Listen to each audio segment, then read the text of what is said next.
कि मन में समस्त शंकाओं का नाश और तत्पश्चात मन में भगवान श्याम सुंदर की उपासना की प्रबल दृढ़ इच्छा शक्ति का निर्माण। भगवत बंधुओं, जब भी कभी मन भगवान श्याम सुंदर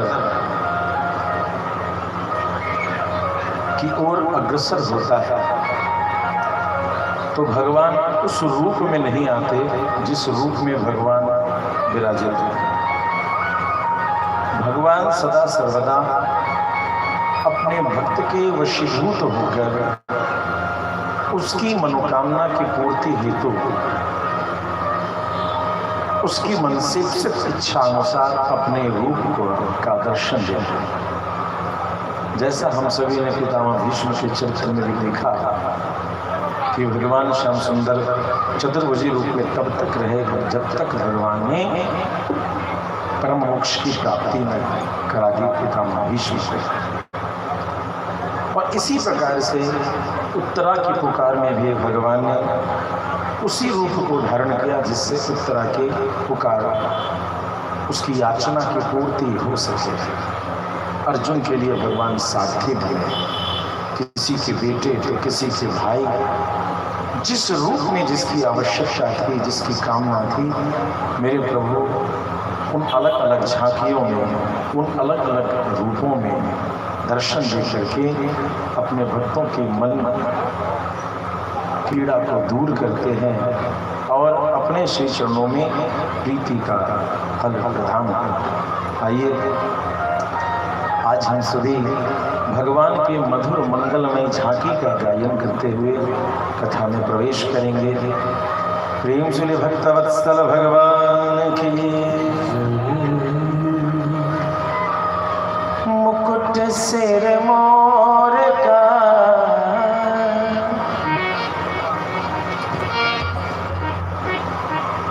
बोल बाटे बिहारी लाल की, श्री राम बिहारी लाल की। जय जय श्री राम है, जय जय श्री राम है, जय जय श्री राम।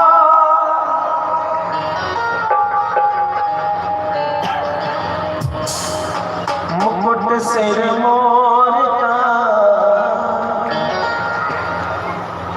मेरे चित चोर का, मुकुट सिर मोर का मेरे चित चोर का, मुकुट सिर मोर का मेरे चित चोर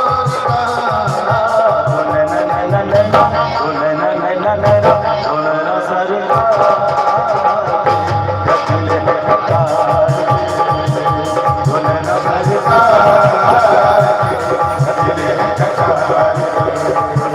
मुकुट सिर मोर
सोचा तो बीमार के ये मुखड़ा निहार के सोचा तो बीमार के गुन नन नन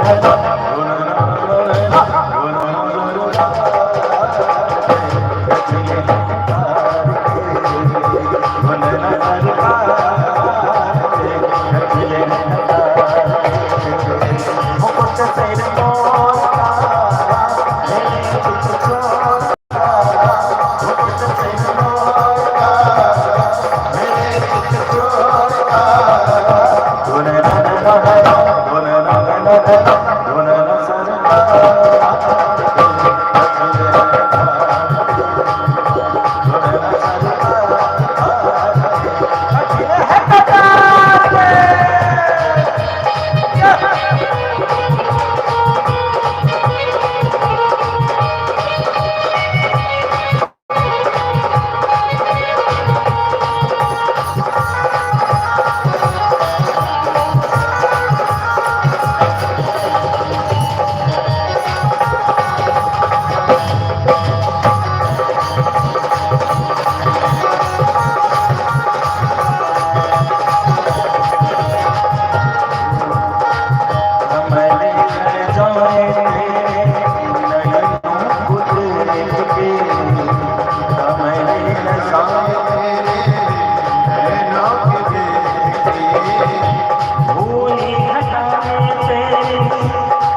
जय जय श्री राधे।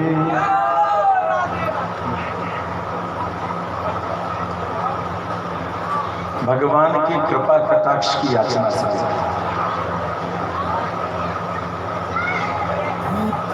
वैष्णवीय परंपरा में धनुर्मास एक बहुत ही सुंदर उत्सव है और उसमें जब भगवान के दर्शन करने की चर्चा है तो वहां भगवती गोदाम्बा ने की याचना है। ये जो कटार से नयन है उसी उन्हीं आंखों से आप मुझे देखेंगे। तो सखियों ने पूछा कि बहन सभी चाहते हैं कि भगवान हमको पूरा देखें हैं, लेकिन तुम कहती हो कि भगवान थोड़ा थोड़ा देखें, कटाक्ष से देखें, ऐसा क्यों कहते हो? ये कटीले नयन क्यों चाहिए? तो भगवती गोदाम्बा ने वहां वर्णन किया है कटाक्ष होता क्या है। कटाक्ष का मतलब है, देखिए ये जो गाल का ऊपरी हिस्सा है ये ऐसे दिखता नहीं, लेकिन जब हम अपने पैरों को देखेंगे तो यह हिस्सा आंखों को दिखाई पड़ता है। ध्यान देंगे, जब हम सिर सीधा करके नीचे की ओर देखेंगे तो ये गाल का जो खुला हुआ भाग है ना, थोड़ा निकला हुआ या हड्डी, ये जगह हमें दिखता है। इसी प्रदेश का नाम कट है। कट किसका नाम है? इस अंग का, ये जो उभरा हुआ है, इसमें अक्ष यानी आंख की स्थिति होना, यह दिख जाए।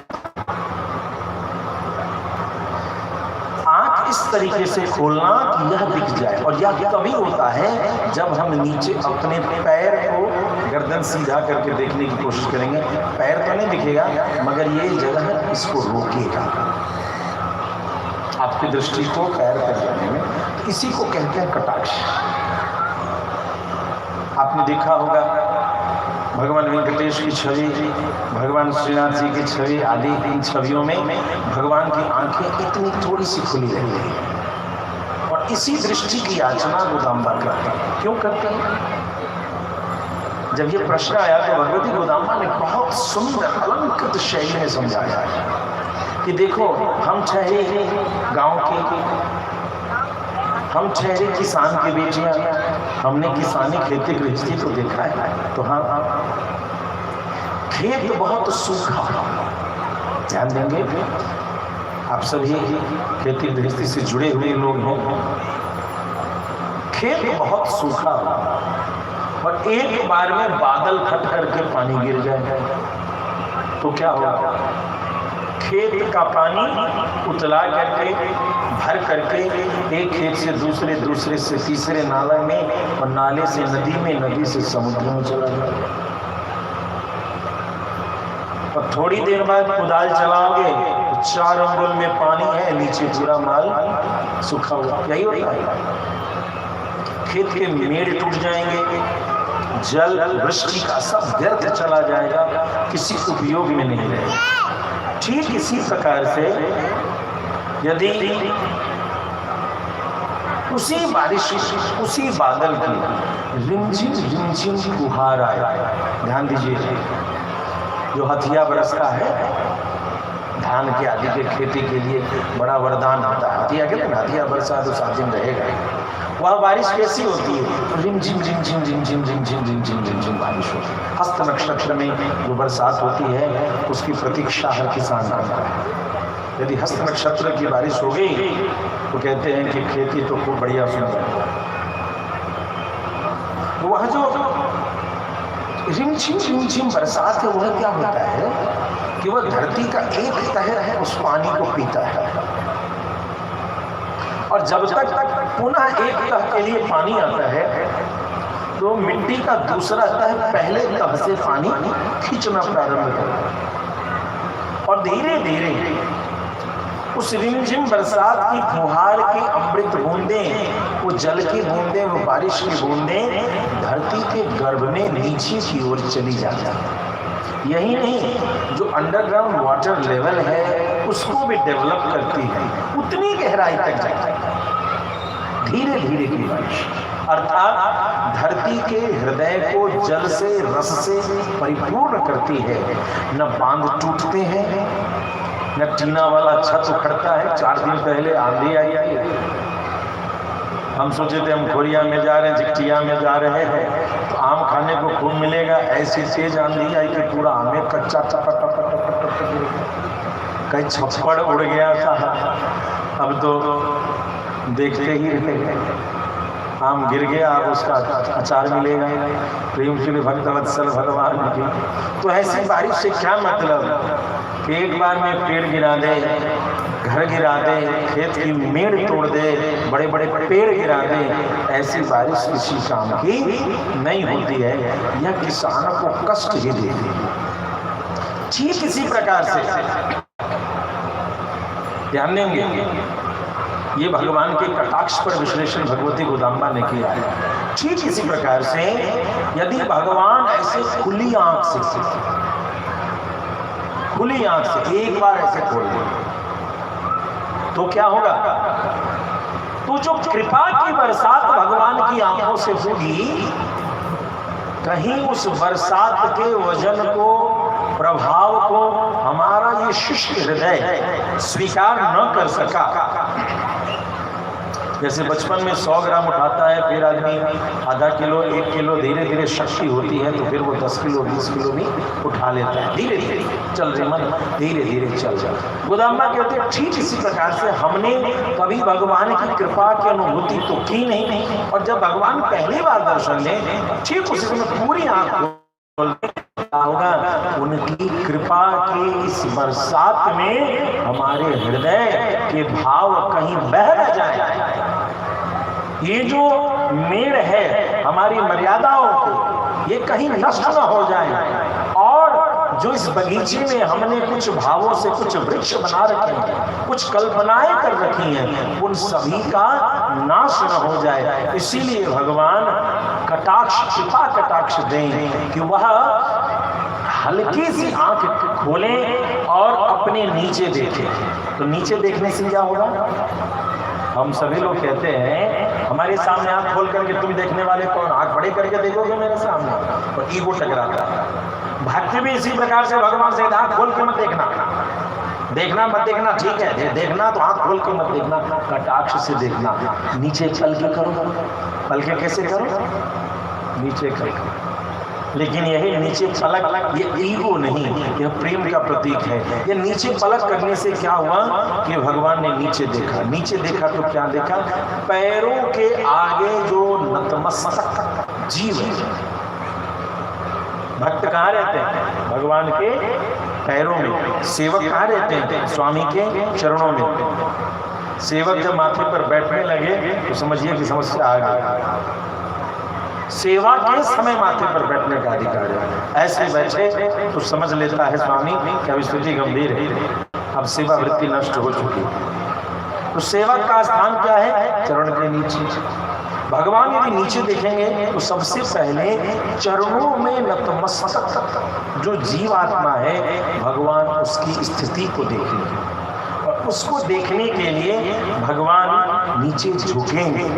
जो अच्युत हैं कभी गिरते नहीं अपने महिमा से, ऐसे भगवान भक्तों के लिए नीचे झुकते हैं। धीरे से उस भक्त को उठाएंगे, और उठाते हुए जैसे जैसे, ध्यान देंगे, किसी को कभी गिरे को उठा के देखिएगा, जैसे जैसे जीवात्मा का मस्तक उठता जाएगा वैसे वैसे आंख की पलकें खुलती जाएंगी, और वैसे वैसे उस मात्रा में कृपा की बरसात जीवात्मा स्वीकार करता जाएगा। उसके जो हृदय, सूखी हृदय है, उसमें रस परिपूरित होते जाएंगे, और वह जीवात्मा परिपूर्ण आनंद प्रेम से विभोर होकर के आनंदित होगा। उसे कोई बाहर करके नहीं ले जाएगा। प्रेम श्री भक्तवत्सल भगवान की। इसलिए भगवान से हम सभी को प्रार्थना करना चाहिए कि हमें कटाक्ष।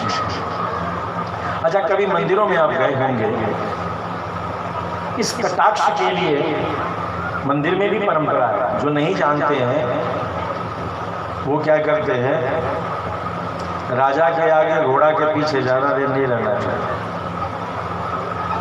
है राजा के आगे और घोड़ा के पीछे। पता नहीं घोड़ा कब दुलत के दे दे और कब राजा के मन में ये आ जाए कि ये आदमी जो है गड़बड़। राजा भगवान राजाधिराज मंदिर में विराजित है, तो परंपरा है ठीक भगवान के सामने नहीं खड़ा होना चाहिए। ठीक भगवान के सिंहासन के सामने से प्रणाम करने का नियम नहीं है। तो कैसे करते हैं? दाएं और बाएं, दाएं और बाएं भगवान के दरबार के सामने खड़े होकर के तिरछी नजर से भगवान को देखते। यही तरीका है ना। बीच में पुजारी के आने जाने का रास्ता रहता है, जो चरणामृत देते हैं, फिर तुलसी बटता है, फिर प्रसाद बटता है। जहाँ पारंपरिक जो नियम जानते हैं उनको तो पता है, जो नहीं वो जाना। मंदिर में दर्शन सामने से भगवान का नहीं, बगल दरवाजे के बगल से खड़े होकर के भगवान को तिरछे देखिए। भगवान के सामने नहीं आना चाहिए। क्यों भगवान के सामने नहीं आना चाहिए? ठीक भगवान के सामने यदि आप खड़े होते हैं तो क्या होता है? भगवान के दरबार, भगवान के ठीक सामने गरुड़ जी हनुमान जी का जगह होता है। यदि आप वहां खड़े होते हैं तो आप गरुड़ जी को पीठ करते हैं, हनुमान जी को पीठ करते हैं और सम्मुख होते हैं भगवान के। तो भगवान के ठीक सामने नहीं होकर के भगवान के पीछे में खड़े होते हैं कि भगवान ठीक सामने न देखें, भगवान ठीक सामने न देखें। भगवान को देखना हो तो दाईं तरफ थोड़ी तिरछे नजर से देखें, बाईं तरफ थोड़ी तिरछे नजर से देखें। यही पुतली का घूमना, यही तिरछे नैन बड़े कमाल के हैं, जिसके लिए लोग बड़े बड़े मुनिगण सब कुछ छोड़ करके भगवान के दास्ता को स्वीकार करते हैं। प्रेम से भक्त वत्सल भगवान के। अब इन तिरछे नैनों का कमाल देखिए। जब भगवान श्री राघवेंद्र सरकार वनवास में चलने लगे और सभा में बैठ करके जब वो तिरछे देखते तो मुनियों ने प्रार्थना किया कि दूल्हा ऐसा हो तो हम भी दंड कमंडल छोड़ें और दुल्हन बन जाए। क्या रखा है इस भजन उपासना? जो साधु संत ऋषि मुनि सब छोड़ करके भजन करने आए, भगवान की सभा में भगवान की कटाक्ष, उस सभा में सब और बैठते और जो तिरछे नयन से भगवान देखते, उस नयन का ये प्रभाव था कि उस तिरछे नयन को देखने के लिए भगवान की सन्निधि चाहिए। अब भगवान की सन्निधि कैसे हो? तो उनकी दास्ता स्वीकार करनी पड़ेगी। और दास्ता कैसे मिलेगी? तो स्त्रीत्व के गुण से मिलेगी। इसीलिए सभी ऋषि मुनियों ने प्रार्थना किया भगवान से कि प्रभु यदि तुम दुल्हा बनो तो हम ऋषि मुनि बाबा ब्रह्मर्षि राजर्षि ये सब पद का त्याग करके आपकी दासी आपकी प्रेमिका बनने को तैयार है। भगवान श्री राघवेंद्र सरकार ने कहा तथास्तु। और ये ही ऋषि मुनि द्वापर में भगवान के रास मंडल में गोपिका बनकर के उनके साथ नृत्य करते हैं। और नृत्य करने का एक ही स्वार्थ है, भगवान की कटाक्ष की तिरछे नजर की प्राप्ति। प्रेम से भक्तवत्सल भगवान की, भगवान की कृपा कटाक्ष की प्राप्ति करके ब्रह्मा जी ने जगत की सृष्टि का प्रारंभ कर दिया है। और उन्होंने अज्ञान की 5 वृत्तियों का निर्माण किया। काल के निर्माण करने के बाद ब्रह्मा जी ने अज्ञान का निर्माण 5 रूप में किया।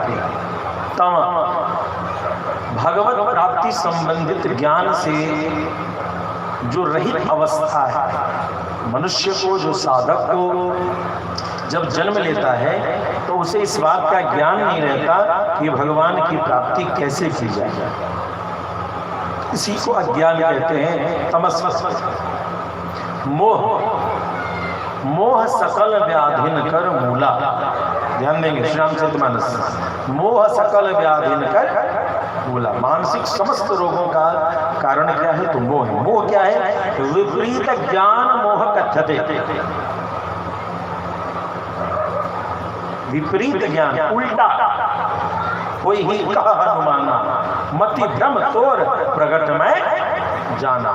उल्टी ज्ञान, उल्टी कल्पना कर लेना, जीवन संसार के आधार को गलत जगह स्थापित करके उसी कल्पना में जीना मोह कहलाता है। हमारे जीवन के आधार परमात्मा है, लेकिन हम सभी सांसारिक प्रापंचिक दृष्टि के कारण परमात्मा के इतर अन्य अवयवों को, कभी स्वयं को, कभी प्रकृति जनित पदार्थों को ही इस जीवन का आधार मान बैठते हैं और अपने जीवन के क्रम को करते हैं। इसका कारण मोह है, और मोह के कारण सांसारिक वस्तुओं में ज्ञातृत्व, कर्तृत्व और भोक्तृत्व शक्ति की प्राप्ति का या उसके आधिपत्य का अधिकार स्वयं को मान लेना, जिसके कारण अहंकार का निर्माण होता है। तीसरा अज्ञान है महामोह। मोह से भी प्रबल है महामोह, जो राग द्वेष उल्लूक सुखकारी। श्री रामचरितमानस प्रेम से भक्तवत्सल भगवान की रामायण इतना बहुत सरल शब्दों में है, अक्षर में है, लेकिन रामायण जी में जब प्रवेश करेंगे अनुसंधान की दृष्टि से अद्भुत ज्ञान रहस्य को लेकर के श्री रामचरितमानस श्री रामचरितमानस का बालकांड और उत्तरकांड के महीनों प्रवचन होता रहे, यदि उसके एक एक चौपा, एक शब्द के गर्भ में प्रवेश किया जाए तो फिर भी असंभव है उसकी पूरी व्याख्या। तो महामोह, राग, मन का सांसारिक संबंधों में अत्यंत ही भारी आकर्षण से जो उपस्थित मनोभाव है, जो कई बार किसी पद, प्रतिष्ठा, व्यक्ति स्थान की प्राप्ति न होने के कारण राग से ग्रसित व्यक्ति को हम यहाँ तक देखते हैं कि वो हार्ट अटैक से मर जाता है, वो डिप्रेशन में चला जाता है, वह नदी से कूद करके जाता है, कई बच्चे नस काट करके मर जाते हैं, अपने आप को गोली मार करके मर जाते हैं। इन सब का मूल कारण है तीसरा अज्ञान, जिसका नाम है महामोह। सांसारिक वस्तु, व्यक्ति, पद, प्रतिष्ठा, लाभ, हानि में अत्यंत आकर्षण। यदि मेरे पास आज भगवान ने सारी यश वैभव कीर्ति दी है और किसी कारण से उसमें कोई दोष आ जाए, मेरा घर टूट जाए, गाड़ी टूट जाए, तो उसको देखते ही मर जाना, दुखी होकर के पागल हो जाना। एक बार बहुत ही सुंदर उपदेश अपने स्वामी जी के मुख से सुना था। श्रीमान बालक स्वामी जी महाराज ने बड़े सुंदर भाव से समझाया कि एक वैष्णव का घर यदि जले तो पानी का छींटा मार करके उस आग को बुझाए, और न बुझ रहा हो तो थोड़ा बाहर बैठ जाए और कहे जल्दी से जल के खत्म करो खेल, अब तो जलना ही है, तो थोड़ा जल्दी से जलो, जल्दी से जल जाओ, कुछ भी नहीं बचना, सब राधे राधे हो जाना। क्योंकि बिना जले हुए लकड़ी, बिना जले हुए दूसरे पदार्थ को झाड़ू मारना पड़ता है, उठाना पड़ता है, हाथ में उतनी कालिख लगती है, और जब बढ़िया से जल जाता है तो खाली राख का ढेर मिलता है। क्या मिलता है? राखें में मिलता है। तो राख को आसान है, ये जो आधा जला हुआ है उसमें आदमी फंसता है, किसको बटोरे। इस उलझन से प्रपंच से दूर रहो, और जब ये घर तो थोड़ी देर मन को शांत करके खुशी बनाओ कि लगता है मुहूर्त अच्छा था, नए गृह प्रवेश का समय था, पुराना गृह को छोड़ नहीं रहे थे, भगवान ने पुराना घर हटा दिया। अब होगा भले प्लास्टिक का घर, होगा भले मड़ई, होगा भले एक कमरा, लेकिन वह होगा नया घर। उसमें बनेगी नया चूल्हा, और नई चूल्हा लाई जाएगी, बनेगी नई रसोई, और खूब बढ़िया कतरनी चावल का खीर, गम गम, अगल बगल 2-4 ब्राह्मण हम लोग आएंगे, 2-4 मंत्र पढ़ेंगे और खीर खाएंगे और कहेंगे खूब बढ़िया, खूब घर में सुख शांति से रहो। इस वरदान की प्राप्ति के लिए घर का जल्दी जलना जरूरी था, जितना जल्दी खत्म होता उतना नया घर। पुरानी बातें यदि बिगड़ रही हो, नहीं संभल पाए तो छोड़ दीजिए, नई बातों की ओर यह अवसर है। रात गई बात गई, रात की बात बिसारिए, सुबह का भूला शाम को घर लौट जाए। अपने ऊर्जा को नकारात्मक तरंगों में न व्यतीत करें और आगे की ओर बी पॉजिटिव, थिंक पॉजिटिव, आगे की ओर बढ़ते चले। तो यह तीसरा जो महामोह राग था, यह कई लोगों के प्राण तक ले लेता है। you get attempted to kill yourself, आप खुद को मारने को तैयार हैं। इसलिए अत्यंत राग से बचना चाहिए। राग द्वेष उल्लू सुख का है। जैसे रात में उल्लू को सुख मिलता है, वैसे कुछ लोग समाज में ऐसे होते हैं जो रागी द्वेष में ही सुख मिलता है। उनके पास बैठिए और तुरंत शिकायत चुगली शुरू, अल्लाह ने ऐसा किया तो चिल्लाने ऐसा किया, उस ऐसा करना था तो वैसा करना था, उसको अकल नहीं था तो न कर, वो उसकी टेप रिकॉर्डर तुरंत शुरू होती है। तो अंधकार में जिसको सुख मिले उसी को उल्लू कहते हैं। तो इस राग से हट करके रागी नहीं बने, यह आपके लिए घातक है। चौथा अज्ञान, तमिश्र, जो द्वेष, राग द्वेष, उल्लू सुखकारी, ये द्वेष है सांसारिक भोगों की आपूर्ति होने के कारण। अब हमने भी 5 पेड़ लगाया आम का, और मेरे दुश्मन ने भी 5 पेड़ लगाया आम का। कई बार ऐसा गांव में होता है, एक आदमी पेड़ लगाता है 10 कट्ठा में, 20 कट्ठा में, 1 बीघा में, 2 बीघा में, दूसरा उसका जो प्रतिद्वंदी करता हम 5 बीघा में लगाएंगे। तो पेड़ दोनों ने लगाया, इसमें फायदा प्रकृति को हुआ। कुछ ऐसे करते हैं जिससे फायदा प्रकृति को, तो खूब पेड़ लगे, लेकिन प्रकृति को तो ऑक्सीजनेशन हो रहा है। आम ही टूट गया, आंधी आया, इधर वाले का आम गिर गया और इधर वाले का आम नहीं गिरा। अब बात है कि आम मेरे शत्रु का नहीं गिरा है, उस आम को देख करके उसका मन प्रसन्न नहीं है। जिसको देख करके हनुमान जी को लगा था लाग देख रहे हैं सुंदर फल रूखा, उस सुंदर फल को देख करके हनुमान जी को भूख लगी थी, लेकिन दुश्मन के बगीचे में आम खूब फैला है तो मने मन खिसियाता है कि इसका अमवा गिरा काहे नहीं हो, पता नहीं कौन मंत्र तंत्र करता है। अरे लेकिन भगवान जो है ना, तुरंत भगवान अधर्मीय का साथ देते हैं। हम इतने बढ़िया आदमी, हमारा सारा आम गिर गया, अब बेईमान चोर उसके घर में देखिए आम है, आम मीठा है लेकिन उसके मन में करवाहट। तो तमिश्र द्वेष, यह तामसिक प्रवृत्ति का निर्माण करता है, क्रोध का निर्माण। 5वां अज्ञान कहते हैं अंधतामिश्र अर्थात अभिनिवेश, सांसारिक विषयों भोगों में दृढ़ इच्छा शक्ति। कुछ लोग मेहनत करने में गधे को भी पीछे छोड़ देते हैं, एकदम दिन रात पागल की तरीके से, मशीन के तरीके से चलते हैं, और चलने के बाद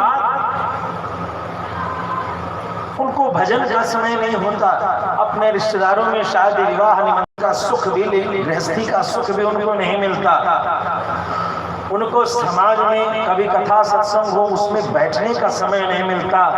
कुछ लोग भोजन करने बैठे हो उसमें थोड़ा दाल दही घी, अरे मुफत का चंदन घसमोरे नंदन बनाया, किसी ने दिया, किसी ने कम से कम तुम परोस के ही आशीर्वाद देंगे, तो वो परोसने को भी नहीं जाते। क्यों? अभी इतना देर जो यहाँ समय देंगे वहां समय देंगे तो 2 रुपया है। ये जो संसार के भोगों में दृढ़ इच्छा शक्ति है कि मात्र सांसारिक अवयवों की पदार्थों की प्राप्ति में ही ध्यान सदैव लगा रहे, सोता भी है तो वही सपने में आता है, यह जो है अंधतामिश्र है, अभिनिवेश है। यह 5वें अज्ञान का निर्माण किया। इन 5 अज्ञान का यदि निर्माण नहीं होता है तो संसार में सुख दुख ये 2 शब्द नहीं होते। इसीलिए इन 5 का निर्माण ब्रह्मा जी ने किया। प्रेम से भक्तवत्सल भगवान की। और इन सबसे परे, इन पापमयी सृष्टि से परे उन्होंने 4 अपने ऊर्ध्व रेतस पुत्र का निर्माण किया। सनक, सनंदन, सनातन, सनक कुमार जो भगवान के ही अवतार माने जाते हैं। इन चारों को ब्रह्मा जी ने अपने शरीर से उत्पन्न किया। और वे ब्रह्मा जी ने जब कहा कि सृष्टि बढ़ाओ तो सनक, सनंदन, सनत कुमार ने कहा पिताजी आपने भगवान की भक्ति का उपदेश दिया है और अब कहते हो संसार के चक्र में पड़ो, तो हम न पढ़ने वाले, हम तो हरे शरणमेवं नित्यं येषां मुखे वचः अतः काल समादिष्टा जरा युष्मं बाधते। पिताजी से हरि शरणम मंत्र जो हमने पढ़ लिया है आपसे, अब दूसरा हम नहीं करेंगे। हरि शरणम हरि शरणम हरि शरणम, बस यही करेंगे, दूसरा कोई काम नहीं करेंगे। अब इस बात से ब्रह्मा जी ने सोचा, हर बाप सोचता है कि बेटा को कुछ कहे तो कुछ हो तो बेटा करेगा, जिम्मेदारी लेगा, खाली गप्पे लड़ाता है। ब्रह्मा जी को दुख क्यों हुआ, ये उस बाप से पूछिए जिस बाप को खेत खलिहान आगे पीछे सब सोचना पड़ता हो, और जवान बेटा मुंह में पान लड़ा के ताश का पत्ता लेकर दरवाजे पर बैठ करके उसको ऐसा कर देंगे, उसको वैसा कर देंगे, करता रहता है। बाप सोचता है, बाप को होटल में खाता है और बातें इसकी सुनो, लगता है पूरा जिला जीत करके बैठा है। बढ़िया शर्ट, बढ़िया पैंट, बढ़िया चश्मा, बढ़िया बुलेट वाली गाड़ी डुब डुब डुब डुब डुब डुब चलते हुए चल रहा है लाट साहब। वही बड़ा दुख होता है बाप को। बाप देखता है बेटा है, ठीक है, अच्छा है देखने में, लेकिन जब सोचता है कि कर क्या रहा है तो बड़ा दुखी होता है। ब्रह्मा जी ने भी अपने बच्चों से सोचा कि सृष्टि करेगा, लेकिन इन्होंने भी कह दिया हरि शरणम हरि शरणम। पिताजी आपने ही कहा था हरि शरणम करना चाहिए, तो अब हम हरि शरणम ही करेंगे, दूसरे किसी चक्कर में नहीं पड़ेंगे। ब्रह्मा जी ने सोचा, इसको अकल दिया था हरि भजन करने को, ये तो अब मेरी ही बात नहीं सुनता है, तो थोड़ी सी रुष्ट हुए। रुष्ट होते ही उनकी भ्रिकुटी थोड़ी सी चिंता के लिए जैसे ऐसे मुड़ी कि भ्रिकुटी मध्य से एक नील लोहित नीले रंग के एक शिशु का प्रादुर्भाव हुआ। एक बच्चा वहां नीले रंग का जन्म लेता है और वह बच्चा खूब रोने लगता है, खूब रोने लगता है, इतना रोता है कि ब्रह्मा जी को लगता है हमको भी इसके साथ थोड़ी देर रो लेना चाहिए। कहते हैं बाबू अब मत रो, शांत हो जा, बहुत रो लिया, क्यों रोते हो इतना, रोना बंद करो। और वो कौन हुए, उनका नाम हुआ रुद्रावतार भगवान के। ये रुद्र, इनके 11 रुद्र और 11 रुद्राणी का अवतार होता है। इन्हीं रुद्र को ब्रह्मा जी ने कहा, ज्यादा ज्ञान नहीं दिया, कहा कि तुम सृष्टि करो। इस बार ज्ञान नहीं दिया, इस बार क्या कहा, सृष्टि करो। बोले इसको भी हरि शरणम पहले कह देंगे, ये भी कुछ नहीं करेगा। बोला कि सुनो बालक, बोला कि मैं, मेरे लिए क्या आज्ञा है, मैं क्या करूं, क्या कर्तव्य, तो तुम सृष्टि करो प्रजा से। अब जो है महादेव तैयार हुए प्रजा सृष्टि के लिए। भूत, प्रेत, पिशाच, काकिनी, शाकिनी, डाकिनी, कामिनी, से पूरा धरती भर गया। पूरे मसान में घूमने वाले जितने थे उनकी फौज खड़ी हो गई। एक अकेला रुलाने वाले रुद्र थे, इनके साथ साथ अब तो फौज भी होने लगी। पूरी सृष्टि में ही एक से तामसिक सृष्टि का निर्माण शुरू हो गया। ब्रह्मा जी ने कहा बाबू रुक जाओ जी, आप ही ने तो कहा था सृष्टि, मैंने सृष्टि कर दिया। अच्छा, बहुत उपकार किया। सुनो बाबू, संसार का भी कर्म करना चाहिए, लेकिन प्रधान कर्म है भगवान भजन करना। या भगवान का भजन करना, हाँ तो तुम तपस्या करो। तब महादेव को जब रुद्र को आज्ञा मिल गई, तब रुद्र ने तपस्या करना प्रारंभ किया। लाग समाधि अखंड अपारा, अखंड समाधि लगाने के लिए रुद्र तैयार हो गए। और इस प्रकार से सृष्टि में नाशक प्रवृत्ति, नाशक के रूप में रुद्र जाने जाते हैं, निर्माता के रूप में ब्रह्मा जाने जाते हैं, और पालक के रूप में विष्णु जाने जाते हैं। इस प्रकार से उनको रोका। रोकने के बाद फिर ब्रह्मा जी सोचने लगे अब क्या करूं, तो उन्होंने अपने गोद से नारद जी को, अंगूठे से दक्ष जी को, प्राण से वशिष्ठ जी को, त्वचा से भृगु, हाथ से क्रतु, नाभि से फुला, कानों से पुलस्त, मुख से अंगिरा, नेत्रों से अत्रि और मन से मरीचि पुत्र आदि, इस प्रकार से 10 पुत्रों का निर्माण किया। प्रेम सुले भक्तवत्सल भगवान की। इन सबके निर्माण करने के बाद ब्रह्मा जी ने भगवती शारदा का निर्माण किया। अब शारदा अत्यंत सुंदरी, शुभ लक्षणा, श्वेत वर्ण, गौर वर्ण, वाणी विद्या से संपन्न, उनके प्रति ब्रह्मा जी आकर्षित हो जाते हैं। और ब्रह्मा जी जब आकर्षित हो गए तो उनके प्रति मोहित होकर के जब दौड़ने लगते हैं तो मरीचि आदि मुनि लोग देख करके बड़े आश्चर्यचकित होते हैं। और इस प्रकार जब उनका उपहास होता है तो ब्रह्मा जी लजाते हैं और अपने शरीर को त्याग देते हैं। वह शरीर बन जाता है कोहरा। क्या बनता है? कोहरा। कोहरा देखते हैं ना, अभी हम लोगों ने शायद संभवतः परसों इस पर चर्चा सुनी थी कि कोहरा क्या है। हो के भी नहीं होना और न हो के भी होना, ये कंफ्यूजन न जाए, इसका उदाहरण कोहरा है। और ब्रह्मा जी मोह के वशीभूत होकर के उसी मोह का प्रतीक है ये कोहरा, जो आज भी कहता है कि ट्रू एंड फॉल्स के डिफरेंस को समझना बड़ा मुश्किल है। एक कोहरे की उलझन में तो हम ऐसे होते हैं कि जो नहीं होता है उसके होने का आभास पल पल होता है, और जो होता है उसके नहीं होने का एहसास भी पल पल होता है। एक कोहरा छोटा सा इस तरीके के भ्रम का निर्माण करता है। तो पता नहीं भगवान की अन्य शक्तियां कितने भ्रम का निर्माण कर रही हैं। इसीलिए उन भ्रम के उच्छेदन के लिए हमें प्रयास तो करना चाहिए, लेकिन इसके लिए भगवान के श्री चरणों में अवलंबित होकर के प्रयास करने पर ही हमारा मन सही दिशा में जाता है। प्रेम श्री भगवत्सल भगवान की। अब इनके मन में हुआ ये जो मानसिक सृष्टि हो रही है इससे संसार चलने वाला नहीं है, अब शारीरिक सृष्टि की ओर जाना पड़ेगा। तो कस्य रूपमभूद्वेधा यत्कायमविचक्षते। कस्य क का जो रूप आया, क के लिए तो काय, ध्यान देंगे, क के लिए ब्रह्मा के लिए, ब्रह्मा की इच्छा के लिए जो स्वरूप सामने आया उसी का नाम हुआ काया, ये शरीर। तो ब्रह्मा जी ने अपनी सृष्टि के उद्देश्य के लिए ही निर्माण किया, और वह भी दो प्रकार, ताभ्याम रूप विभागाभ्याम मिथुनम समपद्यत। उसके दो टुकड़े। ब्रह्मा जी ने अपने शरीर से मानुषी सृष्टि को प्रारंभ किया और दो स्वरूप सामने लाया, एक नर और एक मादा, एक स्त्री, एक पुरुष एक स्त्री। पुरुष का नाम हुआ स्वयंभू मनु, ये भगवान के अवतार थे। प्रेम से भक्तवत्सल भगवान की।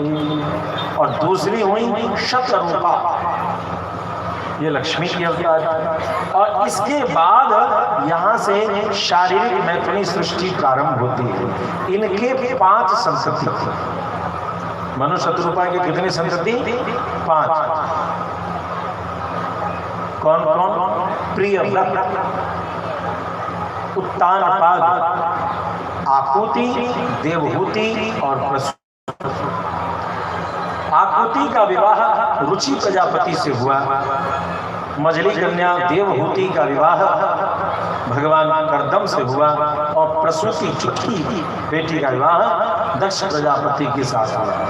यहाँ ध्यान देने योग्य बात यह है, ध्यान देंगे हमारे सभी समझदार श्रोतागण बैठे, वर्तमान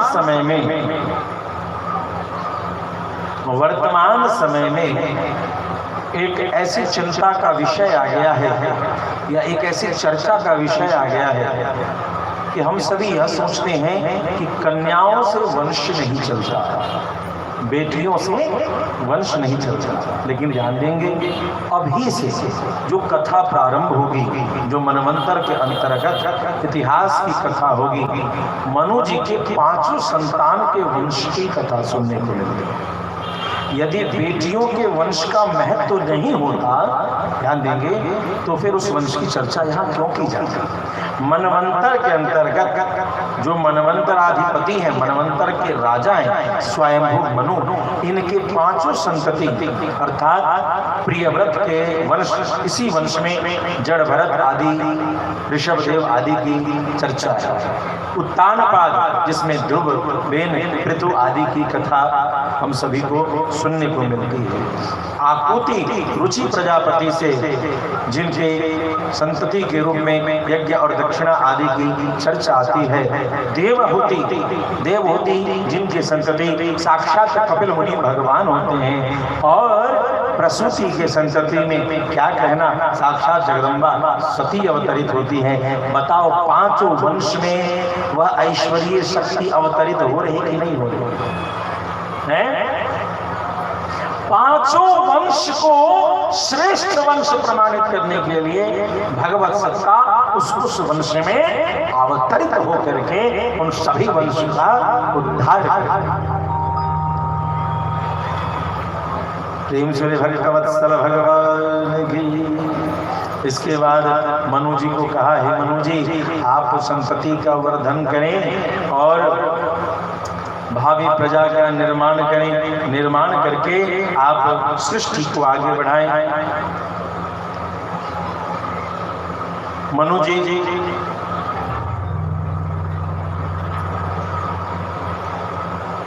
की जो आज्ञा मिल गई तो मनु शतरूपा ने अपनी गृहस्थी का वर्धन प्रारंभ किया। इस सारे कृत्यों से पूर्ण होकर के, इन सारे कृत्यों से मुक्त होकर के अब भगवान ब्रह्मा जी को लगा कि अब फुर्सत मिली, आखिर कोई तो ऐसा संतान हुआ जो सृष्टि के क्रम को आगे बढ़ाएगा, संसार भरा पूरा दिखेगा, कुछ अच्छे बुरे लोग दिखेंगे और यह खेल अच्छा चलेगा। भगवान का खेल चलना चाहिए, खेल रुकना नहीं चाहिए। ध्यान दीजिएगा, एक बार हमारे रघुनंदन श्री राम सरजू नदी के किनारे टहलने के लिए गए। वहाँ देखा क्या कि भरत भैया और शत्रुघ्न आदि सभी टीम बनाकर कबड्डी कबड्डी कबड्डी कबड्डी कबड्डी कबड्डी कबड्डी कबड्डी कबड्डी कबड्डी कबड्डी कबड्डी कबड्डी कबड्डी कबड्डी कबड्डी कबड्डी खेल रहे हैं। भैया बड़े खुश हुए, आओ तो कबड्डी खेलेंगे। कबड्डी खेले नहीं खेले, आधा कथा तो इसीलिए नहीं बुझाता है कि कुछ कर भी नहीं किया हमारे जन्म में। कहते खेले कि नहीं खेले, दोनों हाँ खेले, हाँ नहीं खेले, यस और नो, कोहरा में उलझे हुए वो खेल ही नहीं खेले। प्रेम से भक्तवत्सल भगवान की चोर की दाढ़ी में तिनका मुस्कान बता रही कि कबड्डी खेले, भगवान भी खेले। अब भरत जी जो है सो देखे कि भैया आ रहे हैं और अगर आ करके कबड्डी कबड्डी कबड्डी कबड्डी कबड्डी कबड्डी कबड्डी कबड्डी कबड्डी कबड्डी कबड्डी वो लंबा सांस ले रहे हैं। अब भैया किनारे पर, वाह भारत वाह, क्या दांव मारा है, क्या आनंद आ गया। भारत बोले हाँ भैया बहुत अच्छा खेल है, तो भैया मैं भी खेलना चाहता हूँ। अब तो रघुनंदन भी खेलना चाहते हैं, बड़ा खुश हुए कि राम जी के साथ, राम लल्ला के साथ, राम भैया के साथ हम सभी लोग खेले, अरे बड़ा मजा आएगा, बड़ा आनंद आएगा, भैया राम भी खेलेंगे, भैया राम भी खेलेंगे।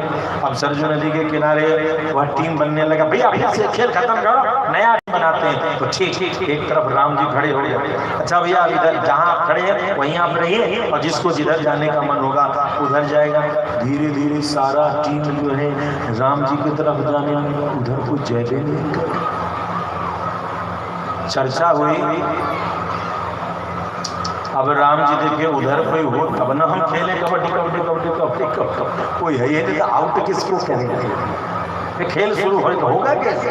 कोई तो विरोध में चाहिए, कोई तो विपक्ष में चाहिए, कोई नहीं। मजबूत विपक्ष के बिना सत्ता का भी भोग नहीं मिलता है। मजबूत विपक्ष की बहुत आवश्यकता है सरकार चलाने की। अब सरकार यहाँ खेल रहे हैं, विपक्ष है ही नहीं। भगवान उदास हो गए, चर्चा उठी। लक्ष्मण से कहे, लक्ष्मण भैया सब इधर आ गए, उधर कोई जा ही नहीं रहा है, खेल कैसे होगा?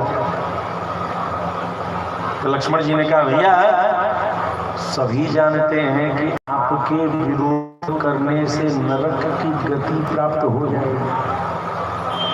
आपका राम विरोध न उबरस शरण विष्णु अजा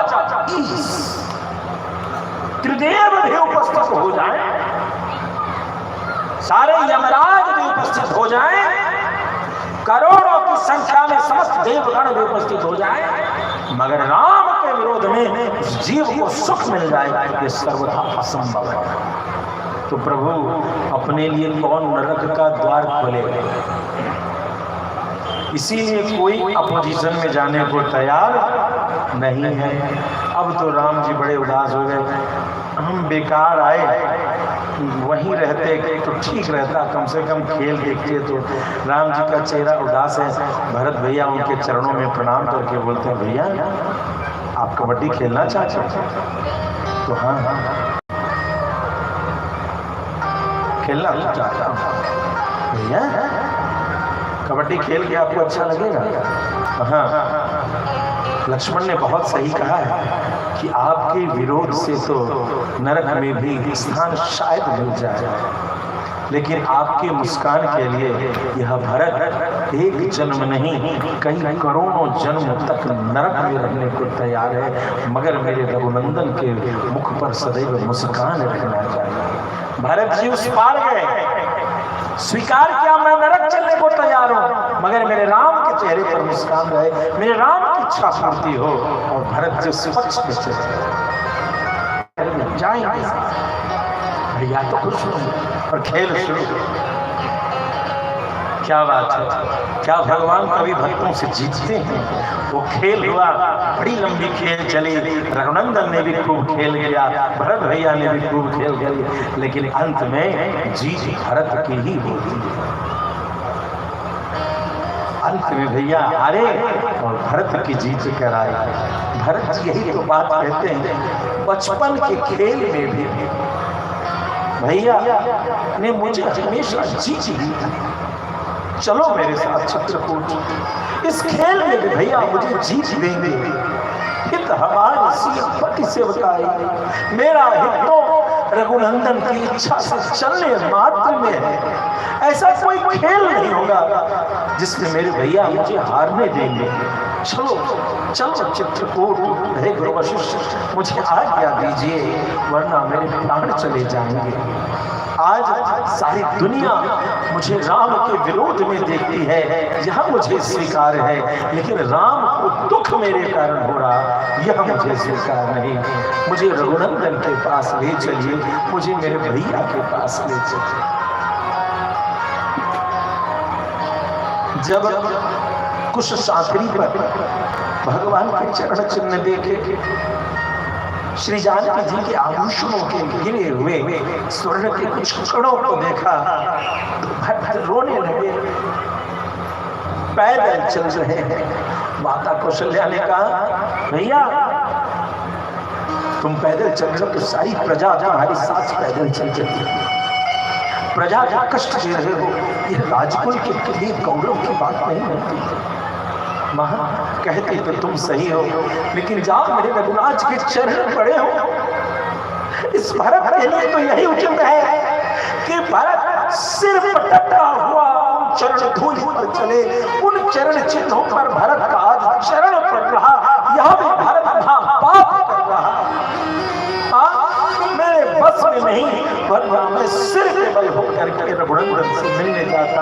इन डोलियों में, इस धरती के डोली में, इस रजकण में मिट्टी नहीं, मुझे मेरे रघुनंदन की चरण की धूली दिखाई देती है।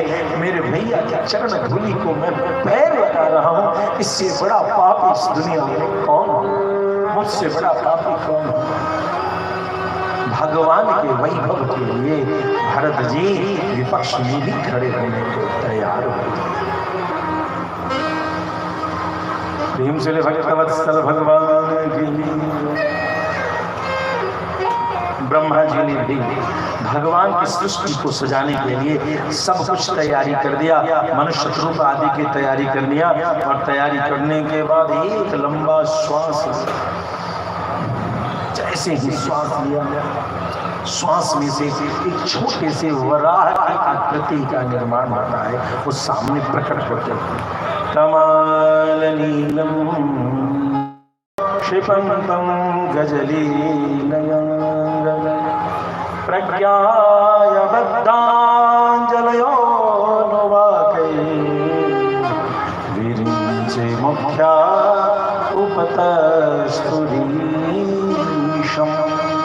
तमाल नीलम सित दंत कोट्या। वो धीरे धीरे वराह जो है बड़े होने लगे, तमाल के पत्ते के समान नीली रंग के,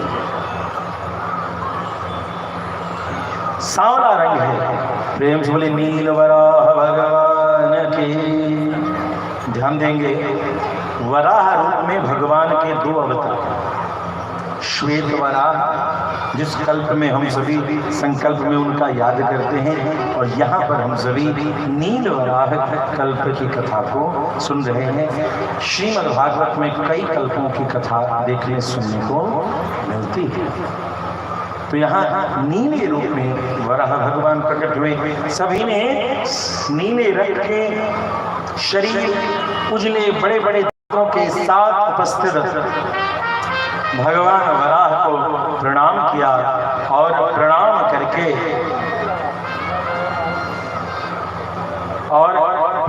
करके उनसे आशीर्वाद लिया। भगवान अत्यंत प्रसन्न होते हैं, और इस प्रकार से आगे भगवान उस वराह रूप में जीव के उद्धार के लिए प्रशस्त होते हैं। इधर महाराज दक्ष की पुत्री दिति ने पुत्र प्राप्ति के लिए अत्यंत ही व्याकुल होकर कश्यप मुनि से, मरीचि के पुत्र कश्यप मुनि, उनसे चेष्टा की, याचना की कि मुझे संतान चाहिए, मेरा गर्भ धारण करने में सहयोग करें। मरीचि नंदन कश्यप मुनि ने कहा, सुनो, यह उचित नहीं देवी, तुम्हारे संबंधी हैं रुद्र, और वो शाम को इधर उधर घूमते रहते हैं। इस समय काल में गर्भ का धारण करना है, तुम्हारे जेठ जो है नाराज हो जाएंगे, यह ठीक नहीं रहेगा। लेकिन फिर भी नहीं मानी, बहुत ज्यादा उन्होंने विनय प्रार्थना किया। परिणाम यह हुआ, कान में करे अबला प्रबल कान समुद्र समाई, स्त्री हठ के सामने योगी हठ फीका पड़ गया। स्त्री हठ के सामने योगी हठ फीका पड़ गया, और उन्होंने उनको गर्भ स्थापित किया। तत्पश्चात दिति को क्षोभ होता है कि मैंने अकारण हठ किया, और इसके कारण दिति जब शुभ होती है तो कश्यप मुनि कहते हैं, देवी तुमने हठात तो संतान की प्राप्ति के लिए जिद किया ही किया, लेकिन एक सच बताऊं, इस यह जो घटना घटी है, इस घटना के कारण तुम्हारे शरीर से दो असुरों का निर्माण होगा, दो तामसिक प्रवृत्ति के संतान का निर्माण होगा, जिसे दुनिया दैत्य कहेगी। प्रेम से भक्तवत्सल भगवान के।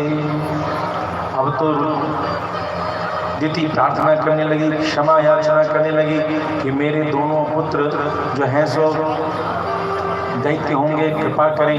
और तब जाकर के उन्होंने प्रार्थना करने पर यह वरदान दिया कि तुम्हारा एक पुत्र का जो पुत्र होगा, अर्थात तुम्हारा पौत्र होगा, वह जो है सो अत्यंत सुंदर भगवान का भक्त होगा। वह पौत्र क्या हुआ?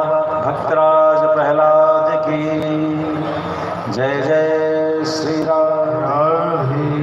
और इस प्रकार से यह घटना घट परिणाम स्वरूप भगवान की ऐसी कृपा हुई कि भगवान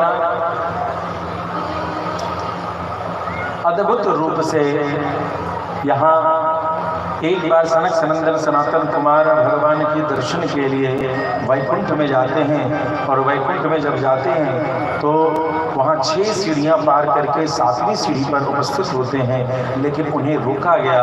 जब जय विजय ने उन्हें रोका, उन्होंने कहा कि हमें भगवान ने आज्ञा दिया भैया कि जब चाहो तुम वैकुंठ आओ, जब चाहो तुम वैकुंठ से जाओ, तुम यहाँ कैसे कर रहे हो?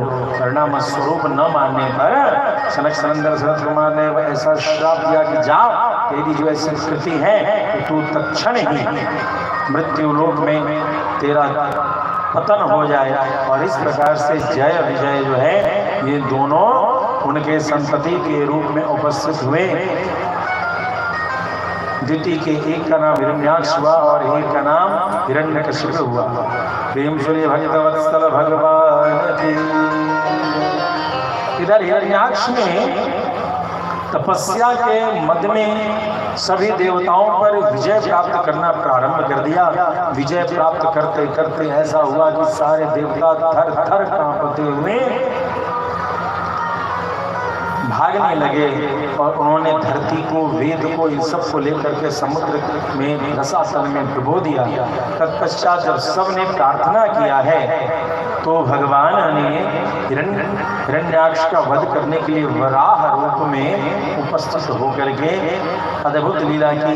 पहले धरती को भगवान नील वराह ने अपने सूंड में निश्चित करके धरती को, भूखंड को जल से, रसातल से बाहर निकाला और तत्पश्चात हिरण्याक्ष का वध किया है। प्रेम से भक्तवत्सल भगवान की जय जय श्री राम।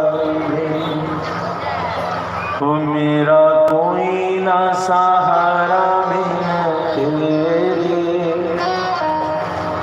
गोपाल सांवरिया मेरे। मेरा कोई ना सहारा बिन तेरे, गोपाल सांवरिया मेरे। गोपाल सांवरिया मेरे, गोपाल सांवरिया मेरे। मेरा कोई ना सहारा बिन तेरे, गोपाल सांवरिया मेरे। मेरा कोई ना सहारा बिन तेरे, गोपाल सांवरिया मेरे। मेरा कौन यहाँ प्रभु, तेरे बिन यहाँ कौन मेरा प्रभु। तुम्हें छोड़ मैं जाऊँ कहाँ प्रभु, तुम्हें छोड़ मैं जाऊँ कहाँ।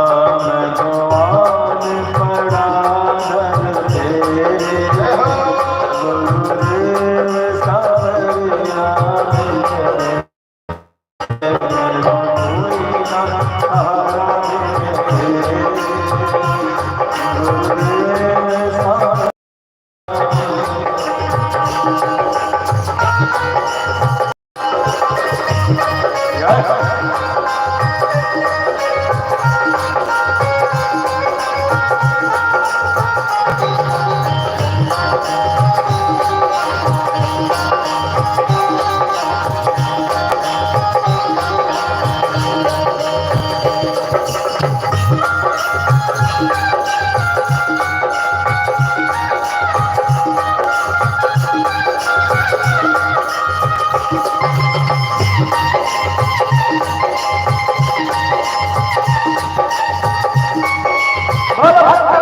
भगवान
सही कष्ट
आगे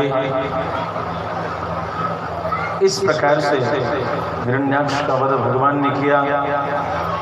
कर्दम मुनि की पत्नी देवहूति है और देवहूति का विवाह स्वयंभू मनु ने जाकर के कर्दम मुनि के आश्रम में जाकर के देवहूति से विवाह कराया है, अपनी बेटी का कन्यादान किया है। तो एक राजा की बेटी एक मुनि के यहाँ भी जाती है।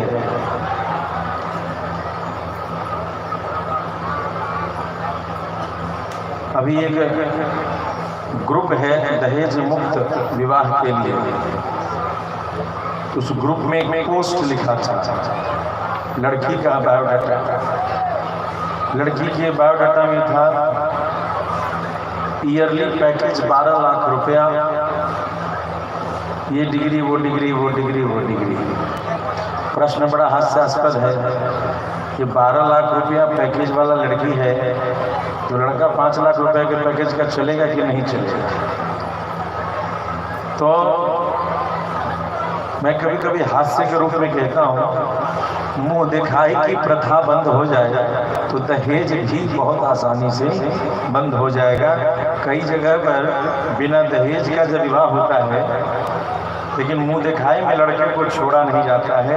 पूरी जबरदस्त बाराती की तरफ से मुंह दिखाई आनी चाहिए। बेचारा लड़का सुनते सुनते कान पक जाता है उसका, तो उसको लगता है कि दहेज ले करके ही ये काम कर लिए होते तो ज़्यादा अच्छा लगता। अर्थात आर्थिक व्यवहार को संबंधों में जब हम ज़्यादा महत्व देने लगे तो हमारे संबंधों का जो प्रेम स्नेह के रूप के आधार पर जो संबंध का निर्वहन होता था उसका महत्व खत्म हो गया। तो राजा की बेटी हैं, स्वयंभू मनु की बेटी, लेकिन विवाह कर्दम मुनि से कराया। अब कर्दम मुनि तो तपस्या में रत